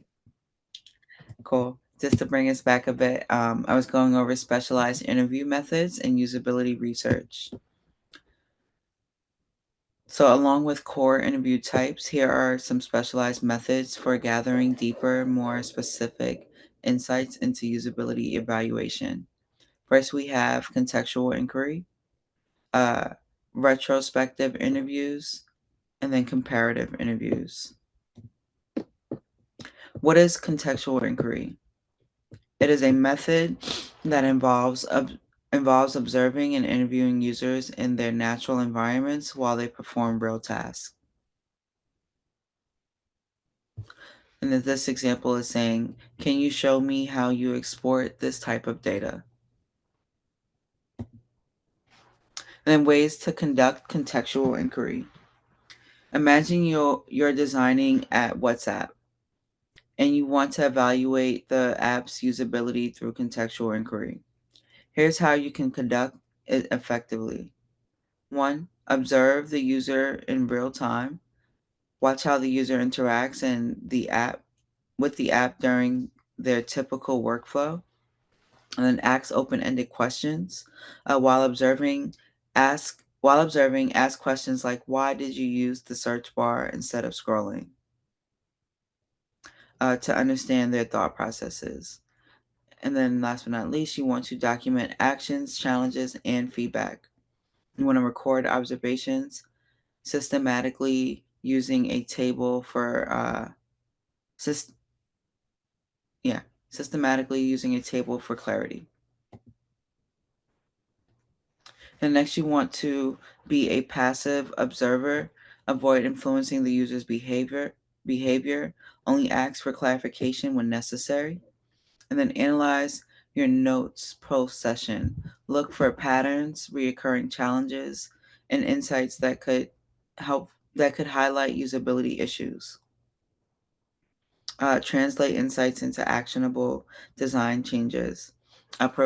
Propose improvements based on your findings to enhance user experience. And then documenting user observations for contextual inquiry. Here's an example of how to systematically record user actions, challenges, and feedback during a contextual inquiry. Say your task is to send a message. Your action would be open the app, navigate it to chats. Some challenges would be took time to find this specific chat. And then feedback could be it's hard to quickly locate old chats. Some suggestions for improvement could be implement a chat search or a pin feature. And then just to continue reading them, searching, if your task was searching for a contact, you could use the search bar. If there weren't any challenges, you could just put no issues. And then for user feedback, you can say that the search bar is convenient. And you can say highlight frequently searched contacts as a suggestion for improvement. And your next task would be to sending a voice note. Your user action would be pressed and held the mic button. Your challenges may be struggled with holding button too long. And then your feedback, you could say, I wish there was a lock for voice notes. And then also say add a lock feature for voice recordings as a as a suggested improvement. If your task is to change your profile picture, you would want to navigate to settings, and then updated photo. Your challenges could be is confused about saving changes. And the feedback is there's no clear save information. Uh, and then provide a clear save changes prompt would be your suggested improvement. And then what is a retrospective interview? It is a method used to gather detailed insights about user experiences after they have completed a task or interaction with the product. Ways to conduct retrospective interviews are building on your usability research. Retrospective interviews help you gain deeper insights by asking users to reflect on their past experiences with the app. Here's how you can effectively use this method. Start by asking users to reflect on real experiences. Encourage users to recall specific instances when they use the feature. For example, can you describe the last time you updated your status? Next, you have focus on specific scenarios, like dive deeper into task or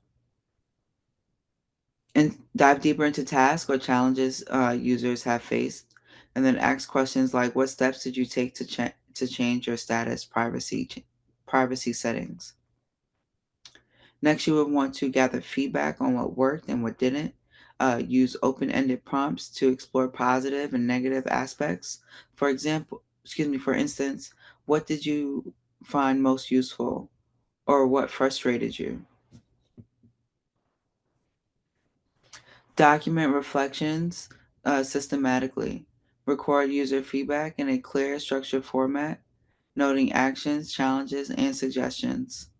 And then next, you want to identify patterns across interviews by looking for recurring themes or pain points, such as users consistently struggling with the same feature.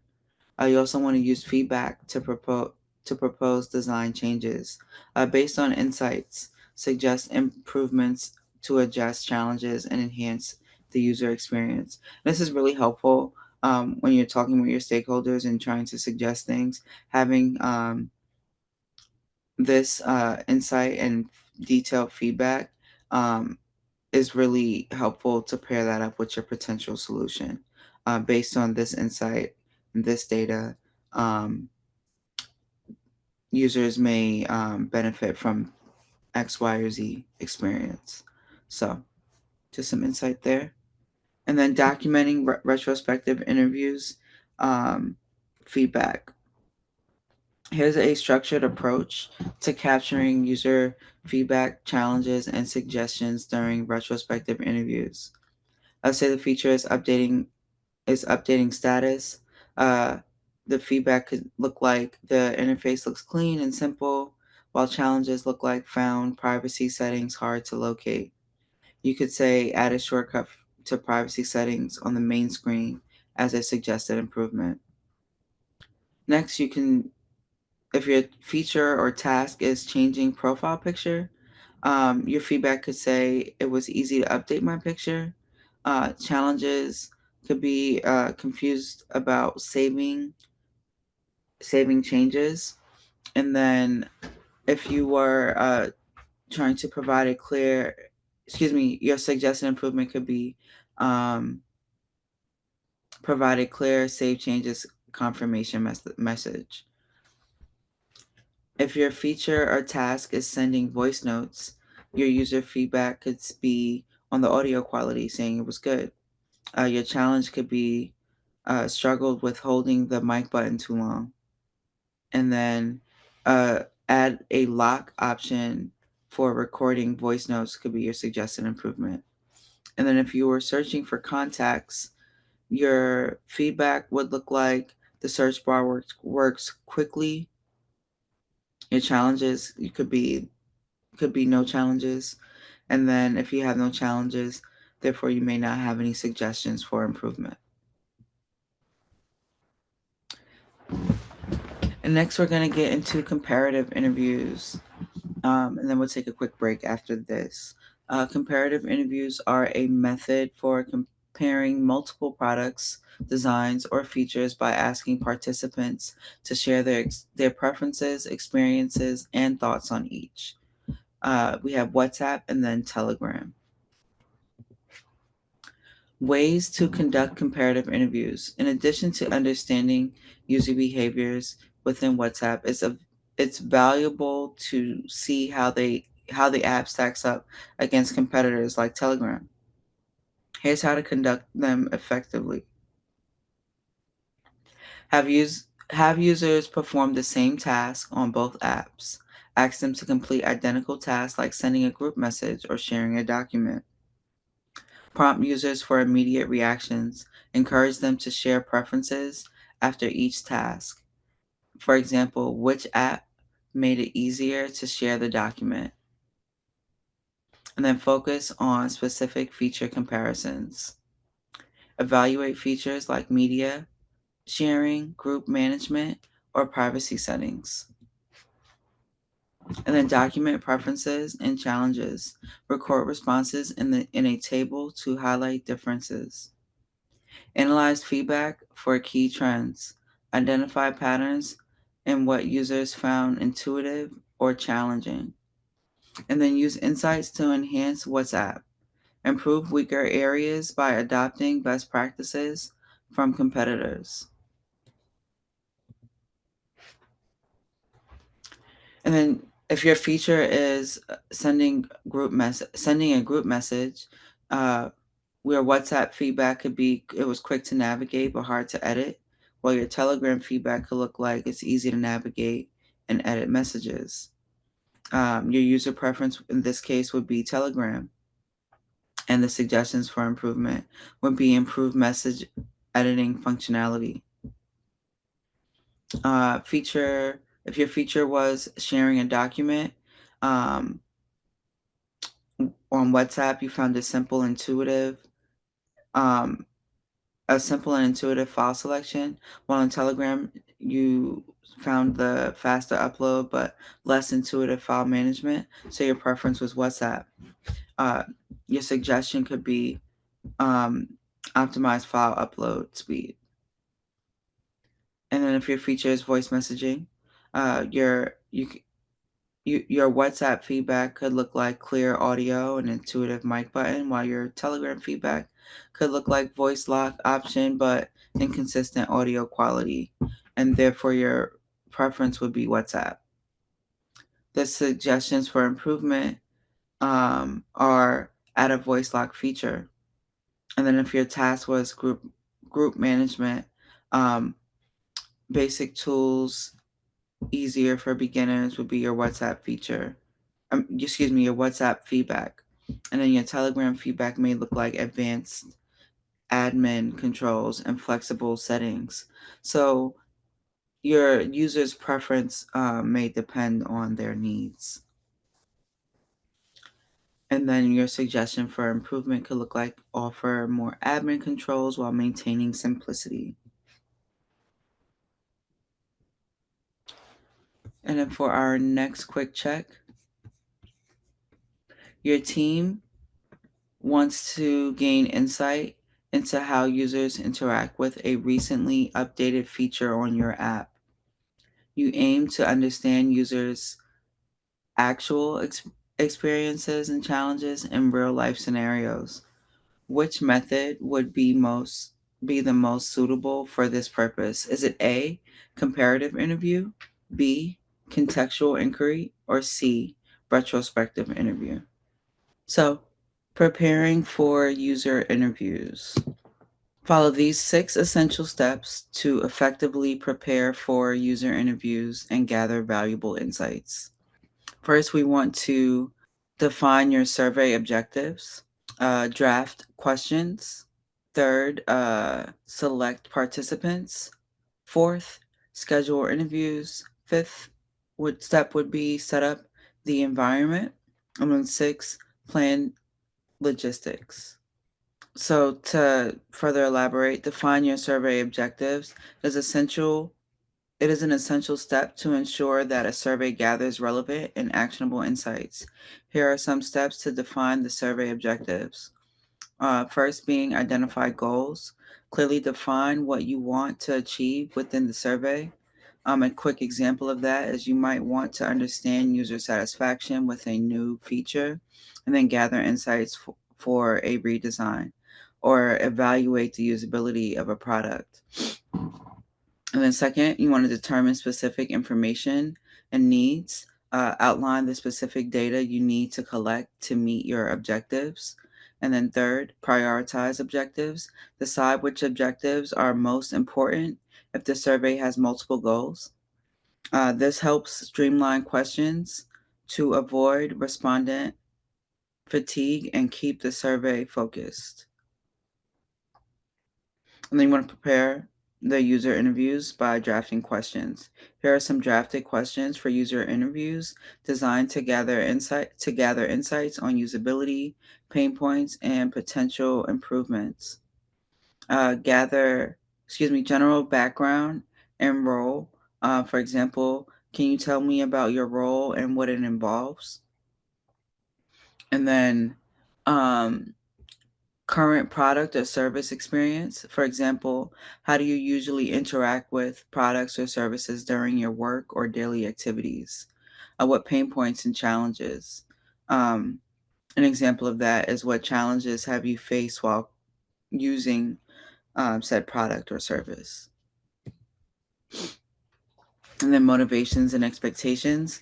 A good example of that is what inspired you to start using that product or service. And when you're seeking feedback on specific features, good example of that is can you share a time when you used what specific feature? And then what was your experience like? And the next, competitive analysis and alternatives. Have you used other similar products or services? How would you describe your experience with them? And then selecting participants. Step 1, identify audience segments. We want to focus on demographics like age, gender, location, education, occupation, and income level. Your psychographics such as interest, values, attitudes, and lifestyles. And then behavioral factors like usage patterns, purchasing behavior, loyalty, and engagement levels. And then step 2, you want to define the selection criteria. Relevance to objectives is ensuring the audience you select has direct relevance to the objectives of your survey. Your experience level, determine whether you need feedback from novice users, experienced users, or a mix of both. And then your user type. Decide if you need feedback from specific types of users, such as first-time users, returning users, or frequent users. And then recruit participants.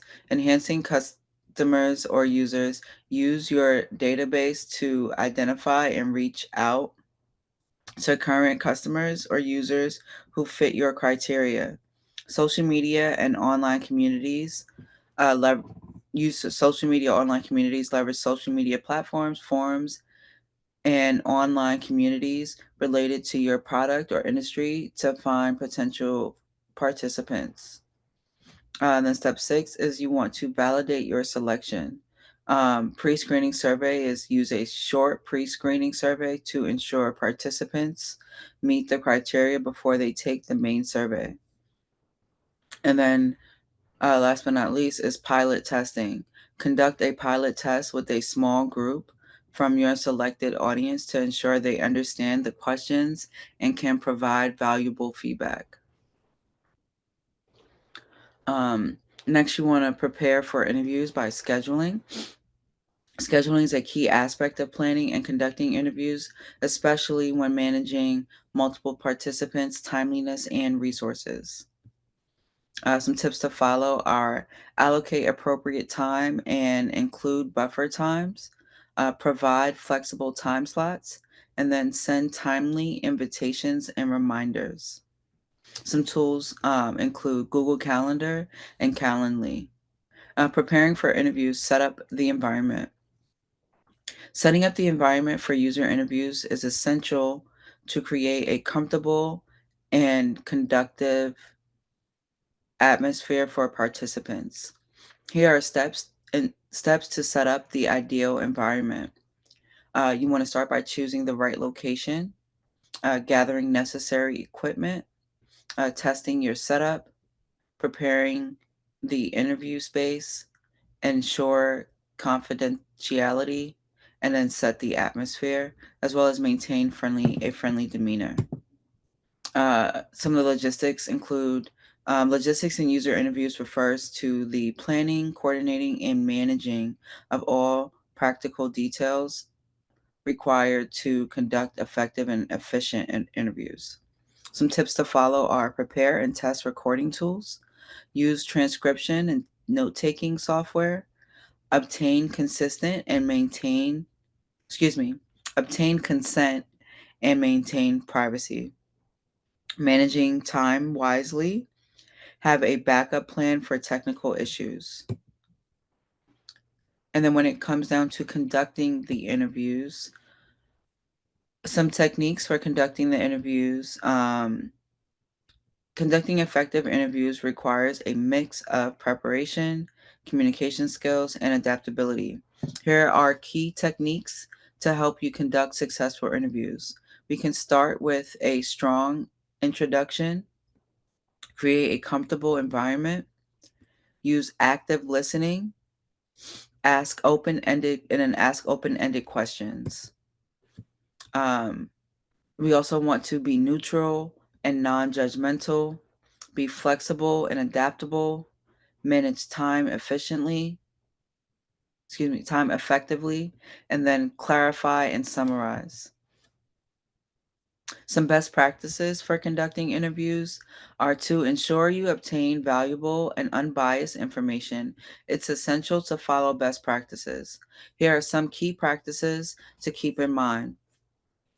Prepare thoroughly. Define clear objectives, create a discussion guide, and understand your participants' backgrounds.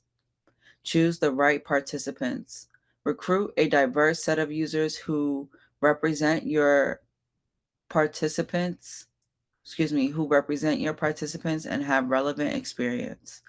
And then fostering comfort. Build rapport.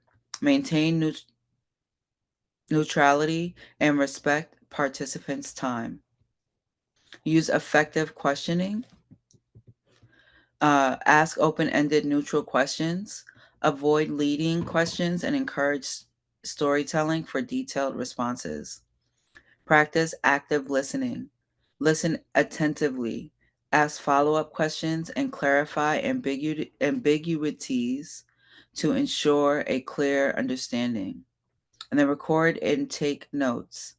Get consent to record, take notes, and capture nonverbal cues for comprehensive data collection. And then minimize bias. Avoid assumptions and keep personal opinions out of the conversation to ensure unbiased feedback. Adapt and be flexible. Adjust questions based on participants' responses to explore unexpected topics. And then summarize and validate. Summarize key points periodically to confirm understanding and validate insights. And then we have another quick check. A company is developing an educational app targeting high school students. They want to conduct interviews to understand how users perceive the app's design and functionality. They need to identify specific audience segments to gather the most relevant feedback. Which factors would be most relevant when identifying audience segments for these user interviews? Is it A, income level and occupation, B, age group and education level, C, psychographics and behavioral factors, or D, experience with educational apps? Quite a few answers here. I think it seems to be coincide with the theme today.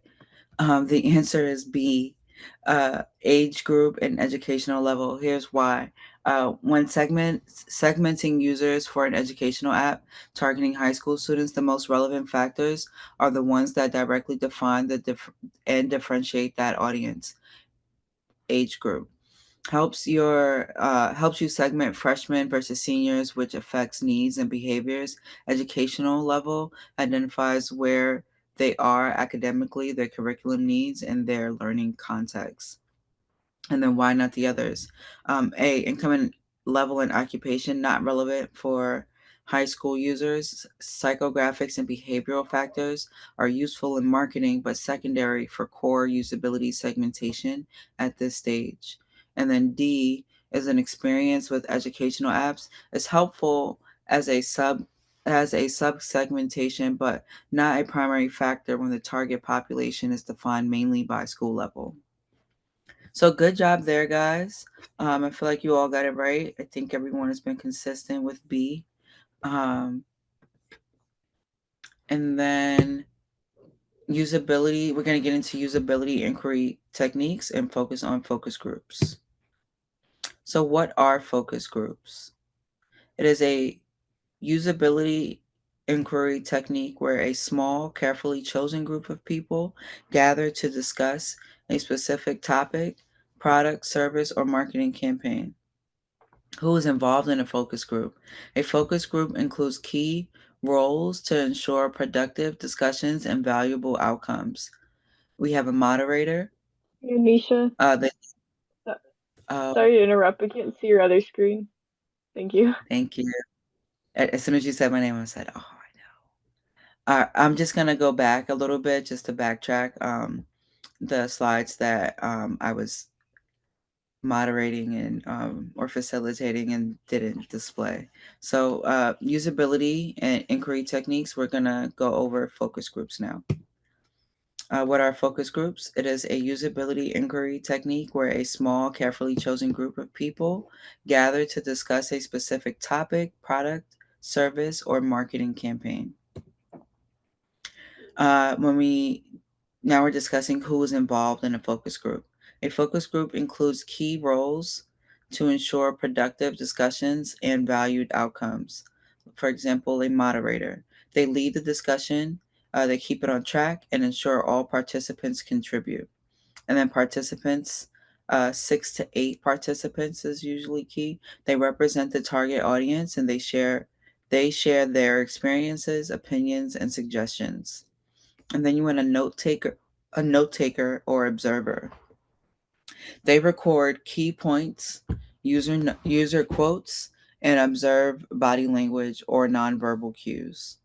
And then conduct steps to conduct a focus group or usability inquiry. Set usability objectives. Define the usability aspects you want to explore, such as ease of navigation, feature accessibility, or overall user satisfaction. Some specific goals are to help guide the focus group and keep discussions relevant. Um, Step 2 would be to recruit participants. Choose a mix of users that represent your target audience. Ideally, select users with a range of experiences with the product, from beginners to more advanced users, to capture diverse perspectives. Third, you want to develop a moderated guide. Um, Create a guide that includes open ended questions and prompts focused on usability. Questions could include: what did you find difficult to use in the product? How did you feel about navigating through the product? And then for step 4, facilitate the discussion. The moderator's role is crucial here. They should guide the discussion opinions, without influencing opinions, encourage quieter participants to share, and ensure that dominant personalities don't overshadow the group's input. And then step 5, record and analyze data. After the session, review recordings, transcripts, and notes to identify common usability themes. Look for look for recurring issues, suggestions for improvement, and shared user pain points. And then step 6, present findings, summarize key insights, and provide actionable recommendations. As an experienced tester, you are tasked with evaluating the user feedback on the interactive fashion app. The app features a variety of shopping-related services, including product browsing, purchase options, and gamified rewards, and interactive micro interactions designed to improve user engagement and retention. Your job is to gather insights from users who have used the app and assess their experience, from ease of navigation to engagement with the reward system. This will help you refine the app's design and feature set based on user behavior and preferences. So, step one, we're going to go to Typeform. If you still have the tab open, feel free to just create a new form and then select Start from Scratch. If you don't have the app open, open it up again, or the platform open, open it up again, and then do the following steps. Create a new form, and then start from scratch. And then just put a thumbs up in the when you're done, just so that I know like it's safe to move on to the second step.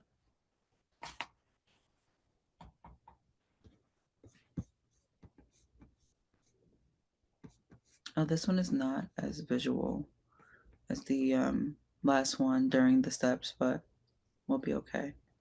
Thank you. Okay, we got a couple thumbs up already. Give it a few more seconds and then we'll move on.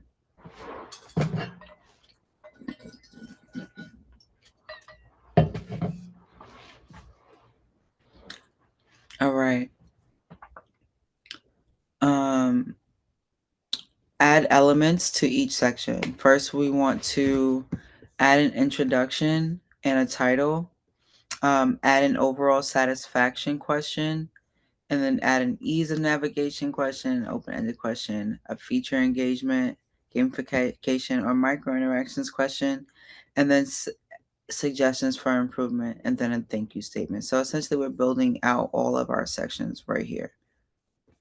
Give me 1 second. I'm trying to swap my screen so I could at least show a little bit. Created a new form. We started from scratch. To add an introduction and a title, we're going to start with the statement section. And this is where I say you could start with the welcome screen as well, but in the example that they're giving, they're starting with the statement section.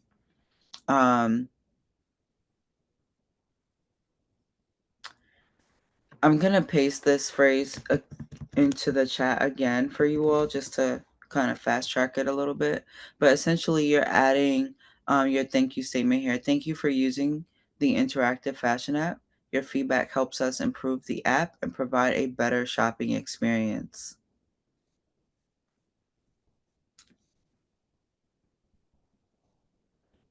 And then from there, you're going to add content to the first question and then select multiple choice. Once you select multiple choice, you're going to input which feature do you use most.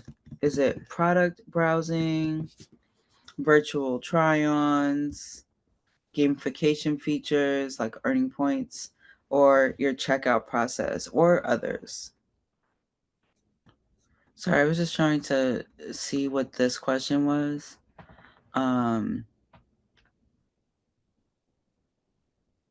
You can simply say for, and we can also rearrange this, but just bear with me really quick. Just add another question after the add a question after you say thank you for using the interactive fashion app. Add a question that says, are you satisfied with with this fashion app? And then it could be a yes or no.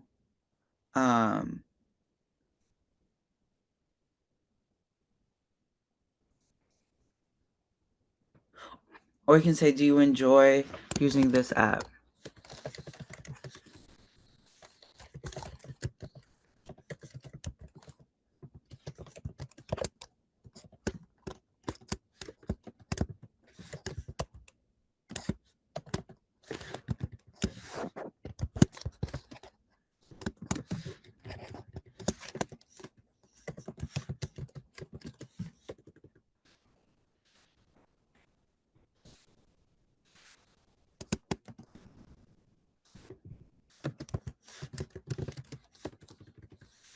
After.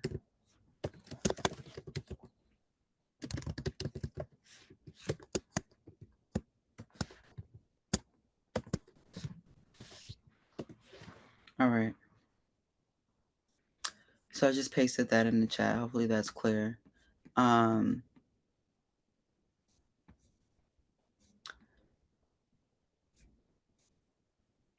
So after the feature you use the most, we're going to go into the opinion scale.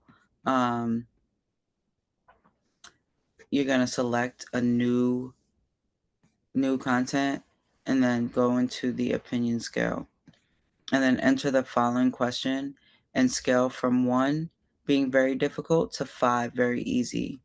And then don't forget 3 as your neutral.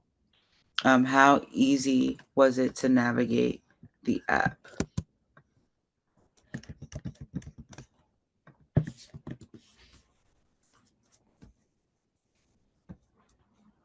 And this should be your third question.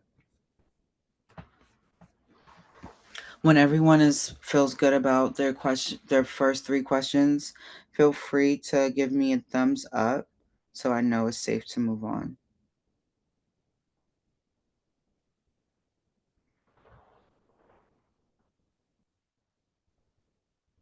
Anisha, I have a question.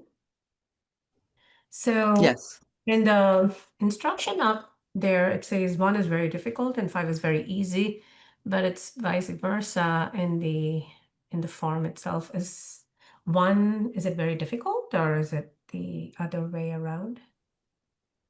I just noticed that. I usually see it the way it's displayed on the actual screen, like 1 being very easy and 5 being very difficult. So I Right. would suggest going with that scale, Okay. just for the sake of like what's normally out there, but it's probably just like a typo from the Got platform. it. Yeah, I was thinking the same thing, but yeah, just wanted to confirm. Thank Yeah, you. thanks for catching that. I didn't even catch that myself. I was just like, okay. I did Yeah. think something similar earlier. I was just like, the arrangement was a little off, so maybe it was something along those lines as well. Yeah, makes But sense. thanks for catching that. When I put in the very easy, neutral, and very difficult, they're kind of staggered one, like in a column at the top of the one. I'll put it like a little screenshot in a chat room. How do you make it so that they're below the numbers? Or is anyone having the same thing as me? Let me see. I mean, not a big I'm deal, gonna. but I'm popping it in right now in the chat room. That's what I'm getting. Is there like a button I should like? I'm like looking and I don't see any other options. Let me see.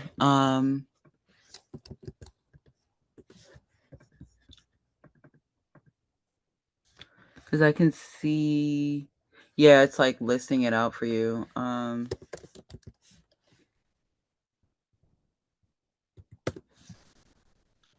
kind of looking and I don't have like really like a way to switch it. It doesn't really. This is opinion scale. So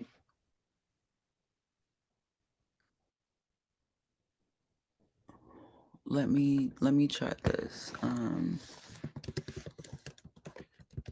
Did you write, so on the far right hand column on your screen, did you type in the labels for the respective buttons, or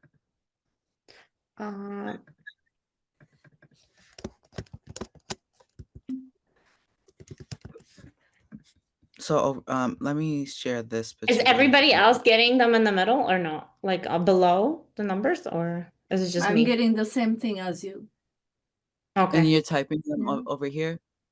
So this is I put it in a chat room. My far right look, and there's no really way to switch it. I don't see any options.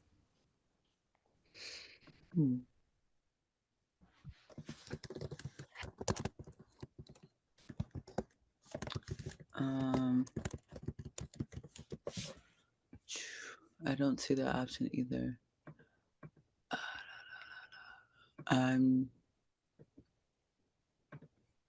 So is your screen, it could be based on screen size is what I just kind of tested to see. So if I'm on desktop view, did you change yours to desktop view? Or like try and make yours wide I'm as possible? viewing it on a desktop, and I just made it bigger. It did not switch. Can you share your screen? Nisha, do we still include the 0 there? Because I removed the 0 and just 1 through 5. Yeah, this was just me trying to see the example for Joanna. It's not the actual survey that we're working on. Yeah.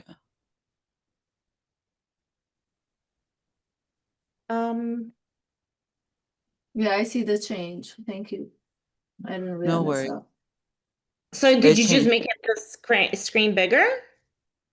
No, there's an icon, I guess, where Anisha was showing us that desktop right there.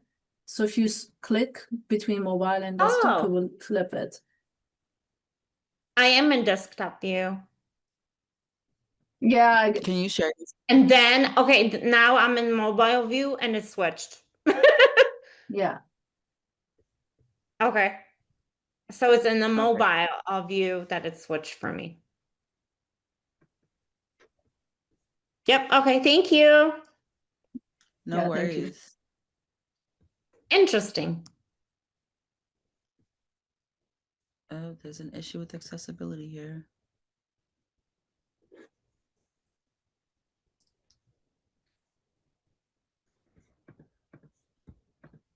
I don't have enough color contrast in my buttons. So this is also a good way to check too, when you guys are designing and making surveys of like just making sure that you don't have any text or content or accessibility issues. And it's a quick fix if you do. So just a heads up there. Let me get back into the guided practice. Back into Acrobat. Okay.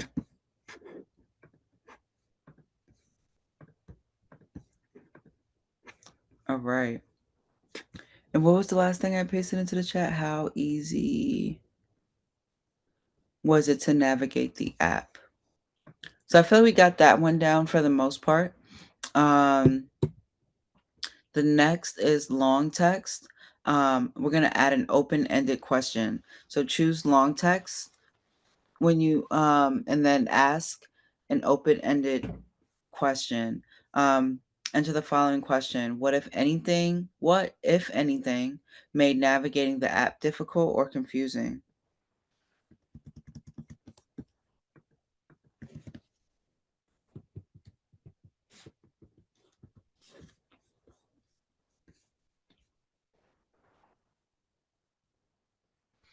I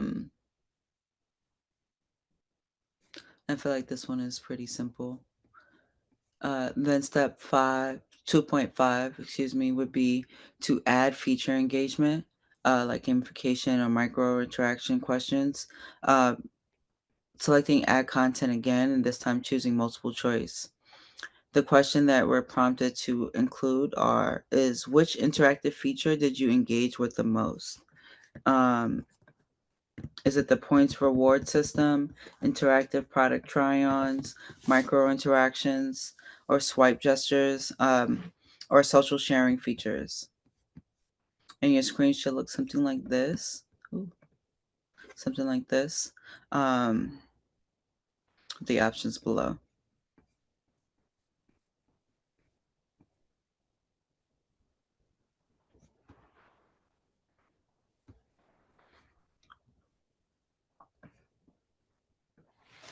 And then when you guys are finished setting up, what is this, 2.5, let me know so I can paste in the next prompt and make sure I'm not going too fast.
Does anyone have any questions or need any support?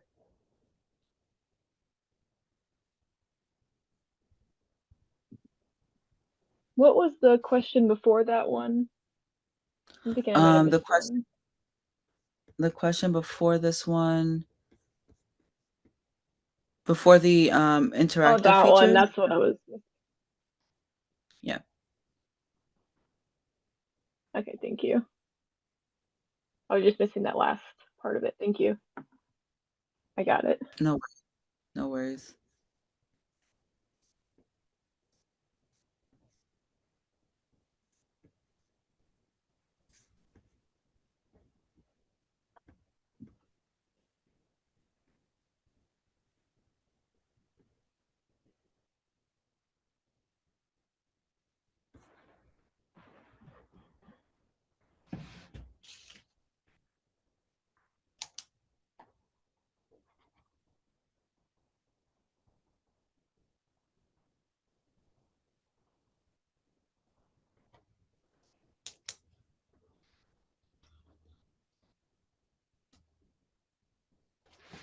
And I'm just gonna paste the next one in. The next one is an opinion scale. 1 being not engaging, and then the 5 is highly engaging. So I'm gonna paste that in the chat as well. And then scale from 1 to 10. Cool.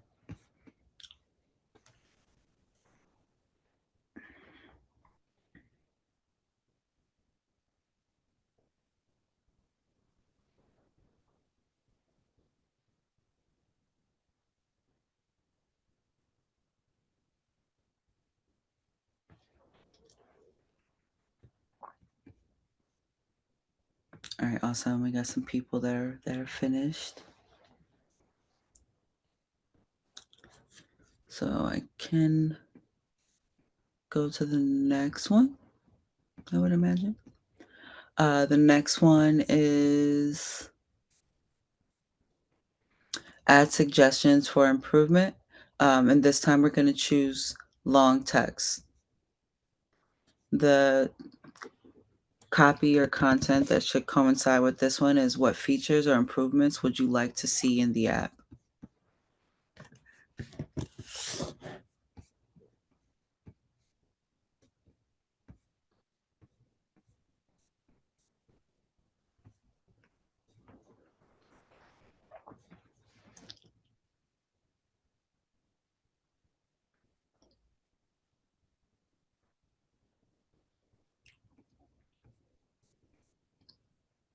And then next we're going to click on add content and choose opinion scale.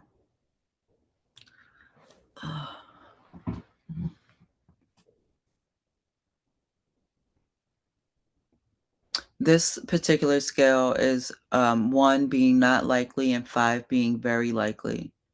How likely are you to recommend this app to others?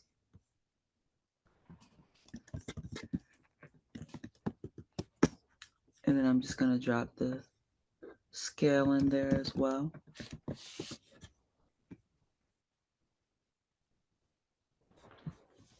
And then let me know how you guys are doing with that one.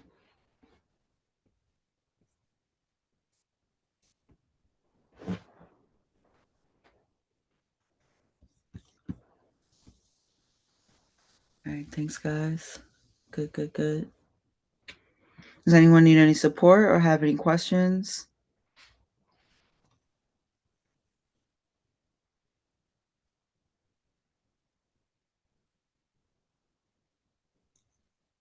Okay, guys.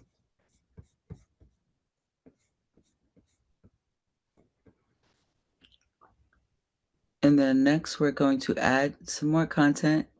And we have another opinion scale. How satisfied are you with your overall experience using the app?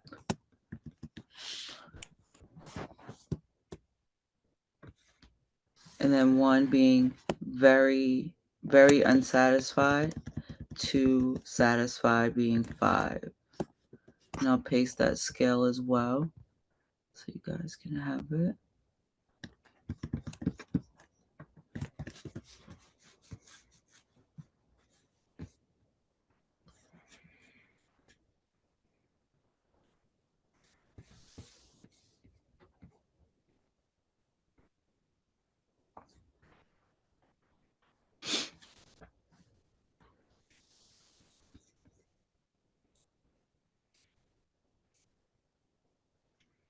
And then next, we can add a thank you statement. Click add content and choose statement to add a thank you statement. That could look something like, thank you for your feedback. Your input will help us to improve the app and make your shopping experience better.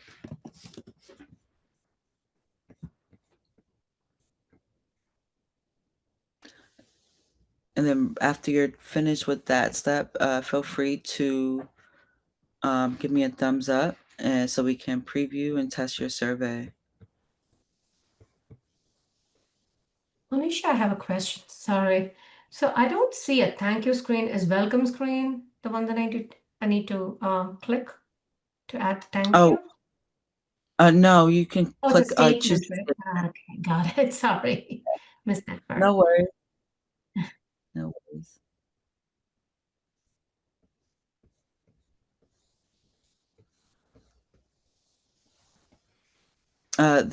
These steps in categorizing your questions by type, you can evaluate user feedback through comprehensive post survey in Typeform and gather valuable insights to improve the interactive fashion app. So hopefully that was helpful. And feel free when you're finished to once again let me swap my screen just so I can further emphasize this.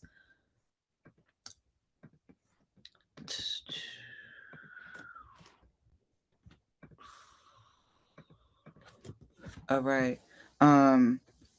Yeah, feel free to check your accessibility, making sure that all your items are clear. I have like one issue in this particular document, and I believe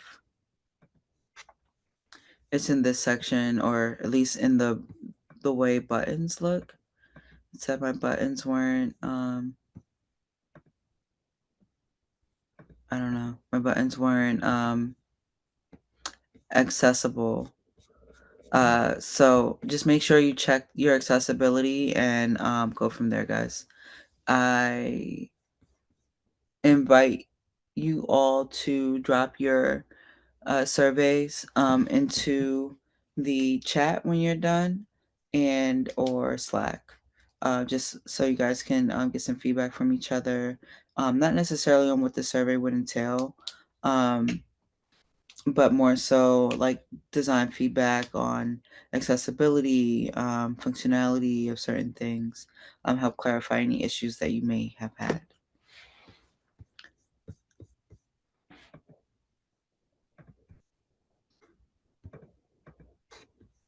I just realized that if you just end the survey, it will add an end statement.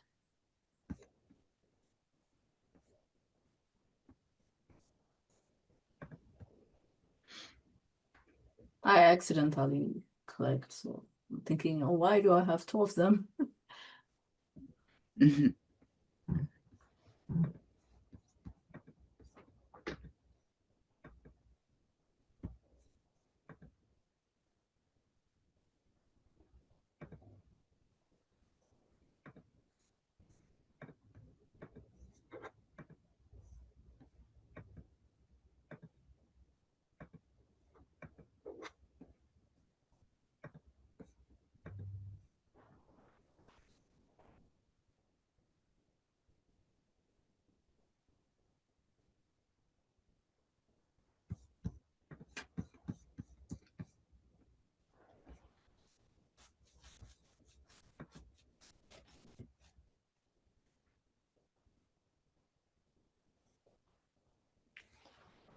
Are there any questions? Anyone need any support?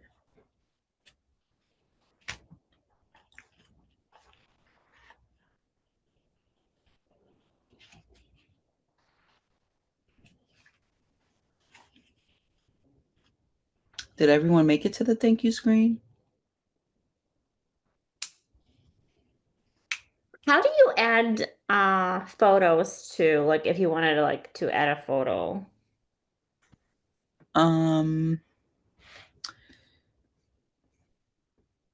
It's more so in the layout. So like at the bottom of certain sections, you may be able to say like you want a decorative image. Do you see that?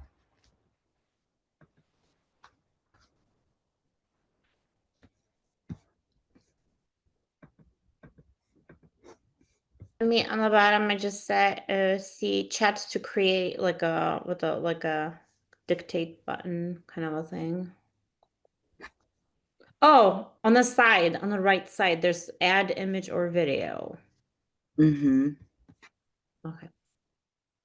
And then at times you can see on the right side, like at the bottom, it's like worded as decorative image in a way, but I think it's the same thing. Image or video. And then if you want, you can change them, adjust the settings, adjust the aspect ratio of your image. So there's some flexibility there.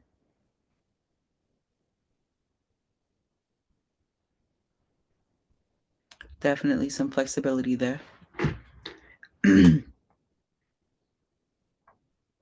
Does anybody else have a question or need some support?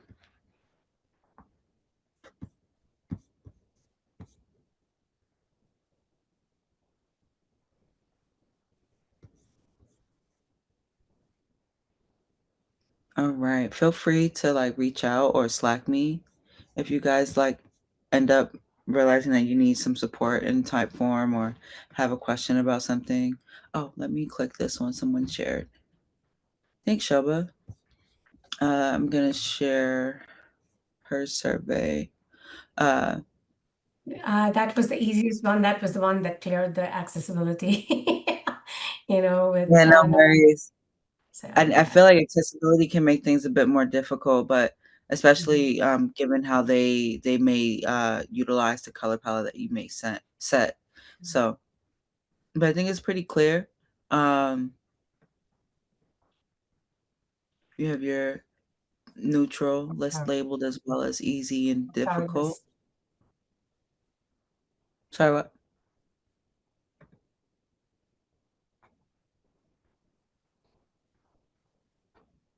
Yeah, I like the cleanness. It's very clean and simple. You did a good job of like just making sure that all of your sections in your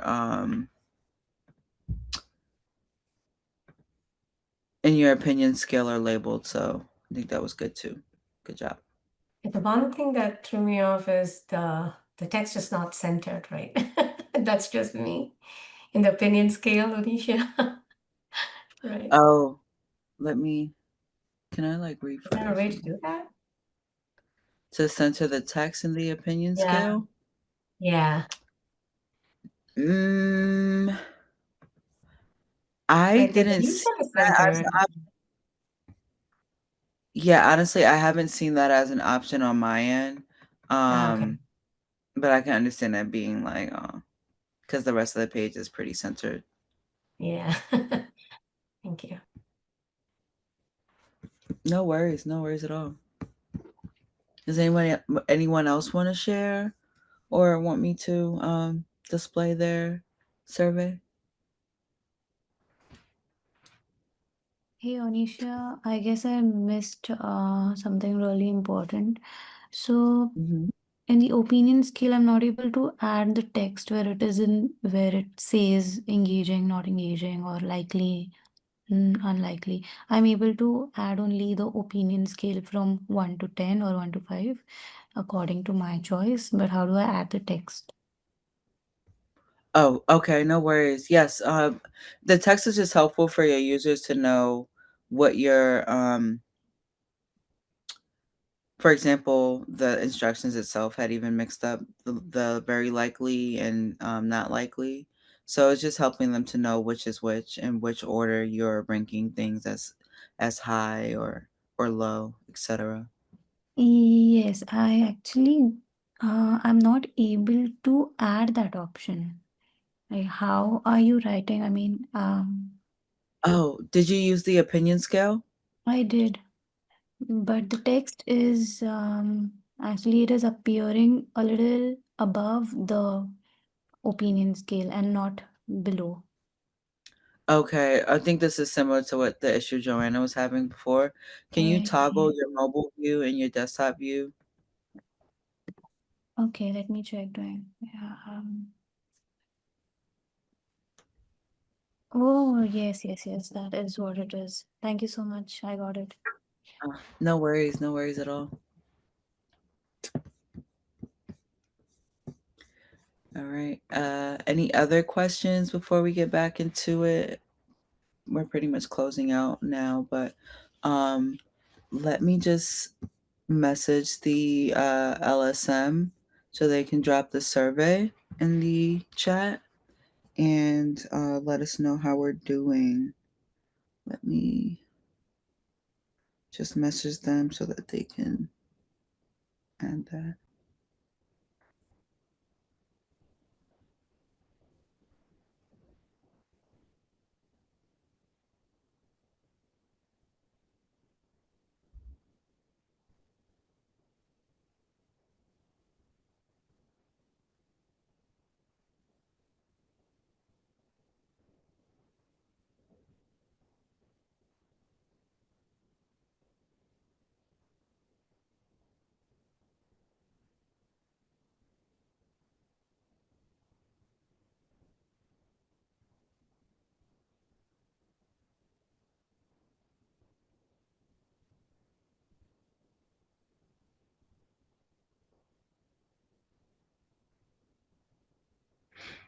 Mhm.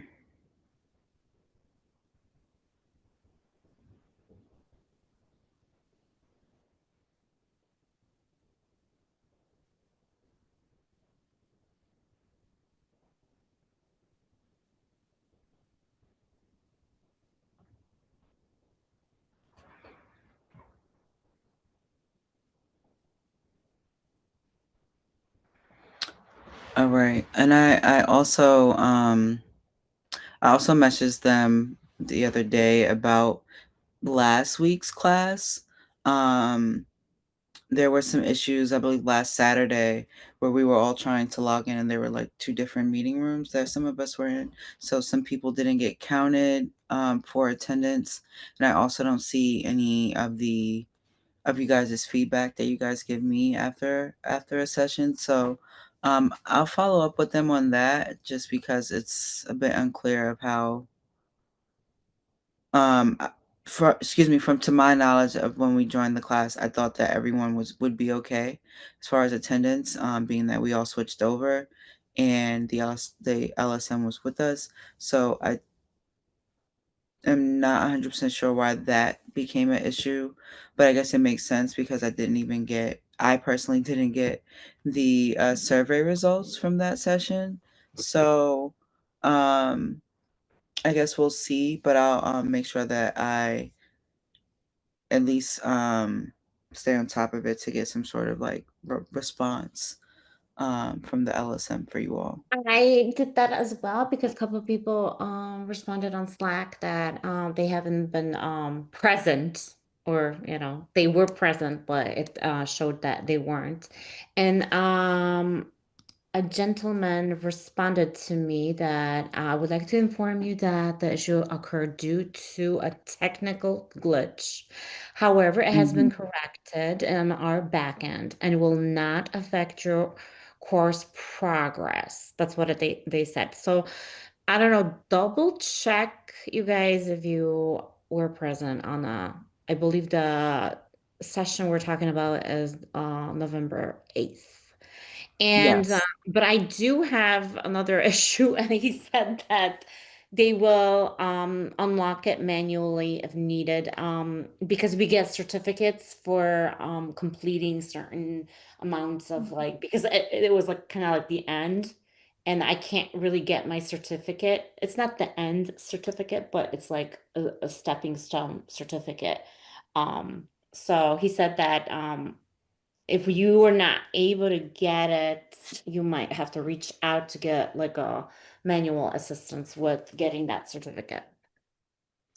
Okay, so like your milestone certificate, you may, if you have any issues getting that for this Yeah, particular, that they'll um, to reach out to them.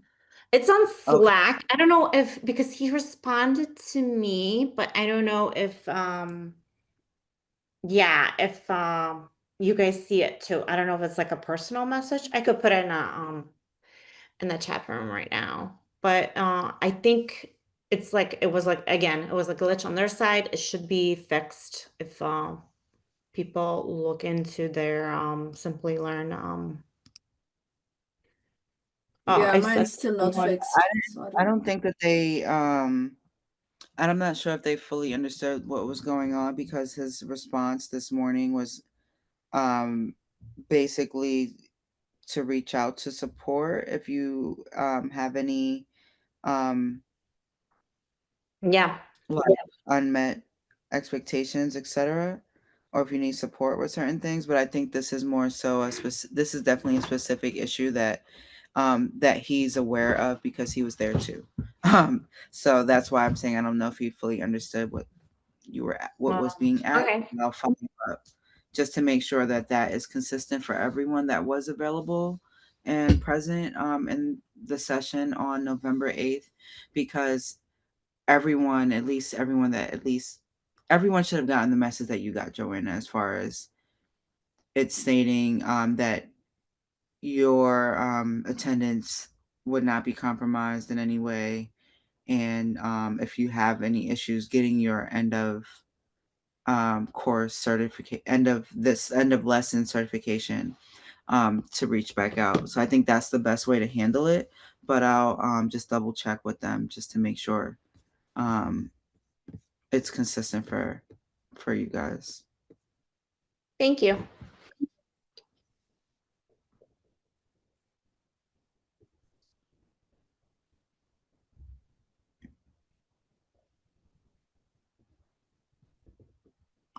Okay, cool. And can the LSM please paste the survey for this session here? I did message them. Okay, great. I see them. And then for today's key takeaways, usability inquiry techniques like survey, interviews, and focus groups help collect valuable user feedback. Surveys provide quantitative data from a broad audience, helping pinpoint usability issues. And then user interviews offer in-depth qualitative insights into individual user experiences. Whereas focus groups gather diverse opinions, facilitating broader discussions about user needs and preferences. And then last but not least, there's effective usability evaluation leads to actionable insights, enhancing overall product design and user satisfaction. We only have a couple resources today, nothing too crazy. And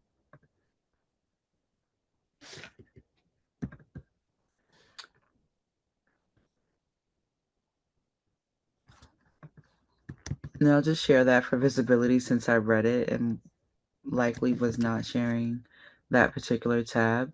Sorry about that, guys. But I was just mainly going over the takeaways for today. And now I'm going to paste the additional resources into Slack.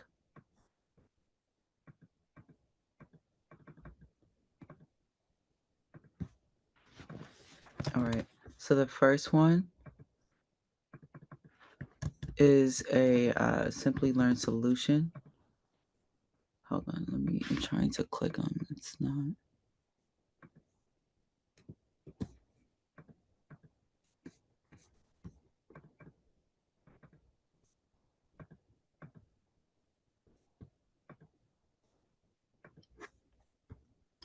Okay. So the first one is from Loop Panel. It's a Focus Groups in UX, a comprehensive guide. And then the second one is from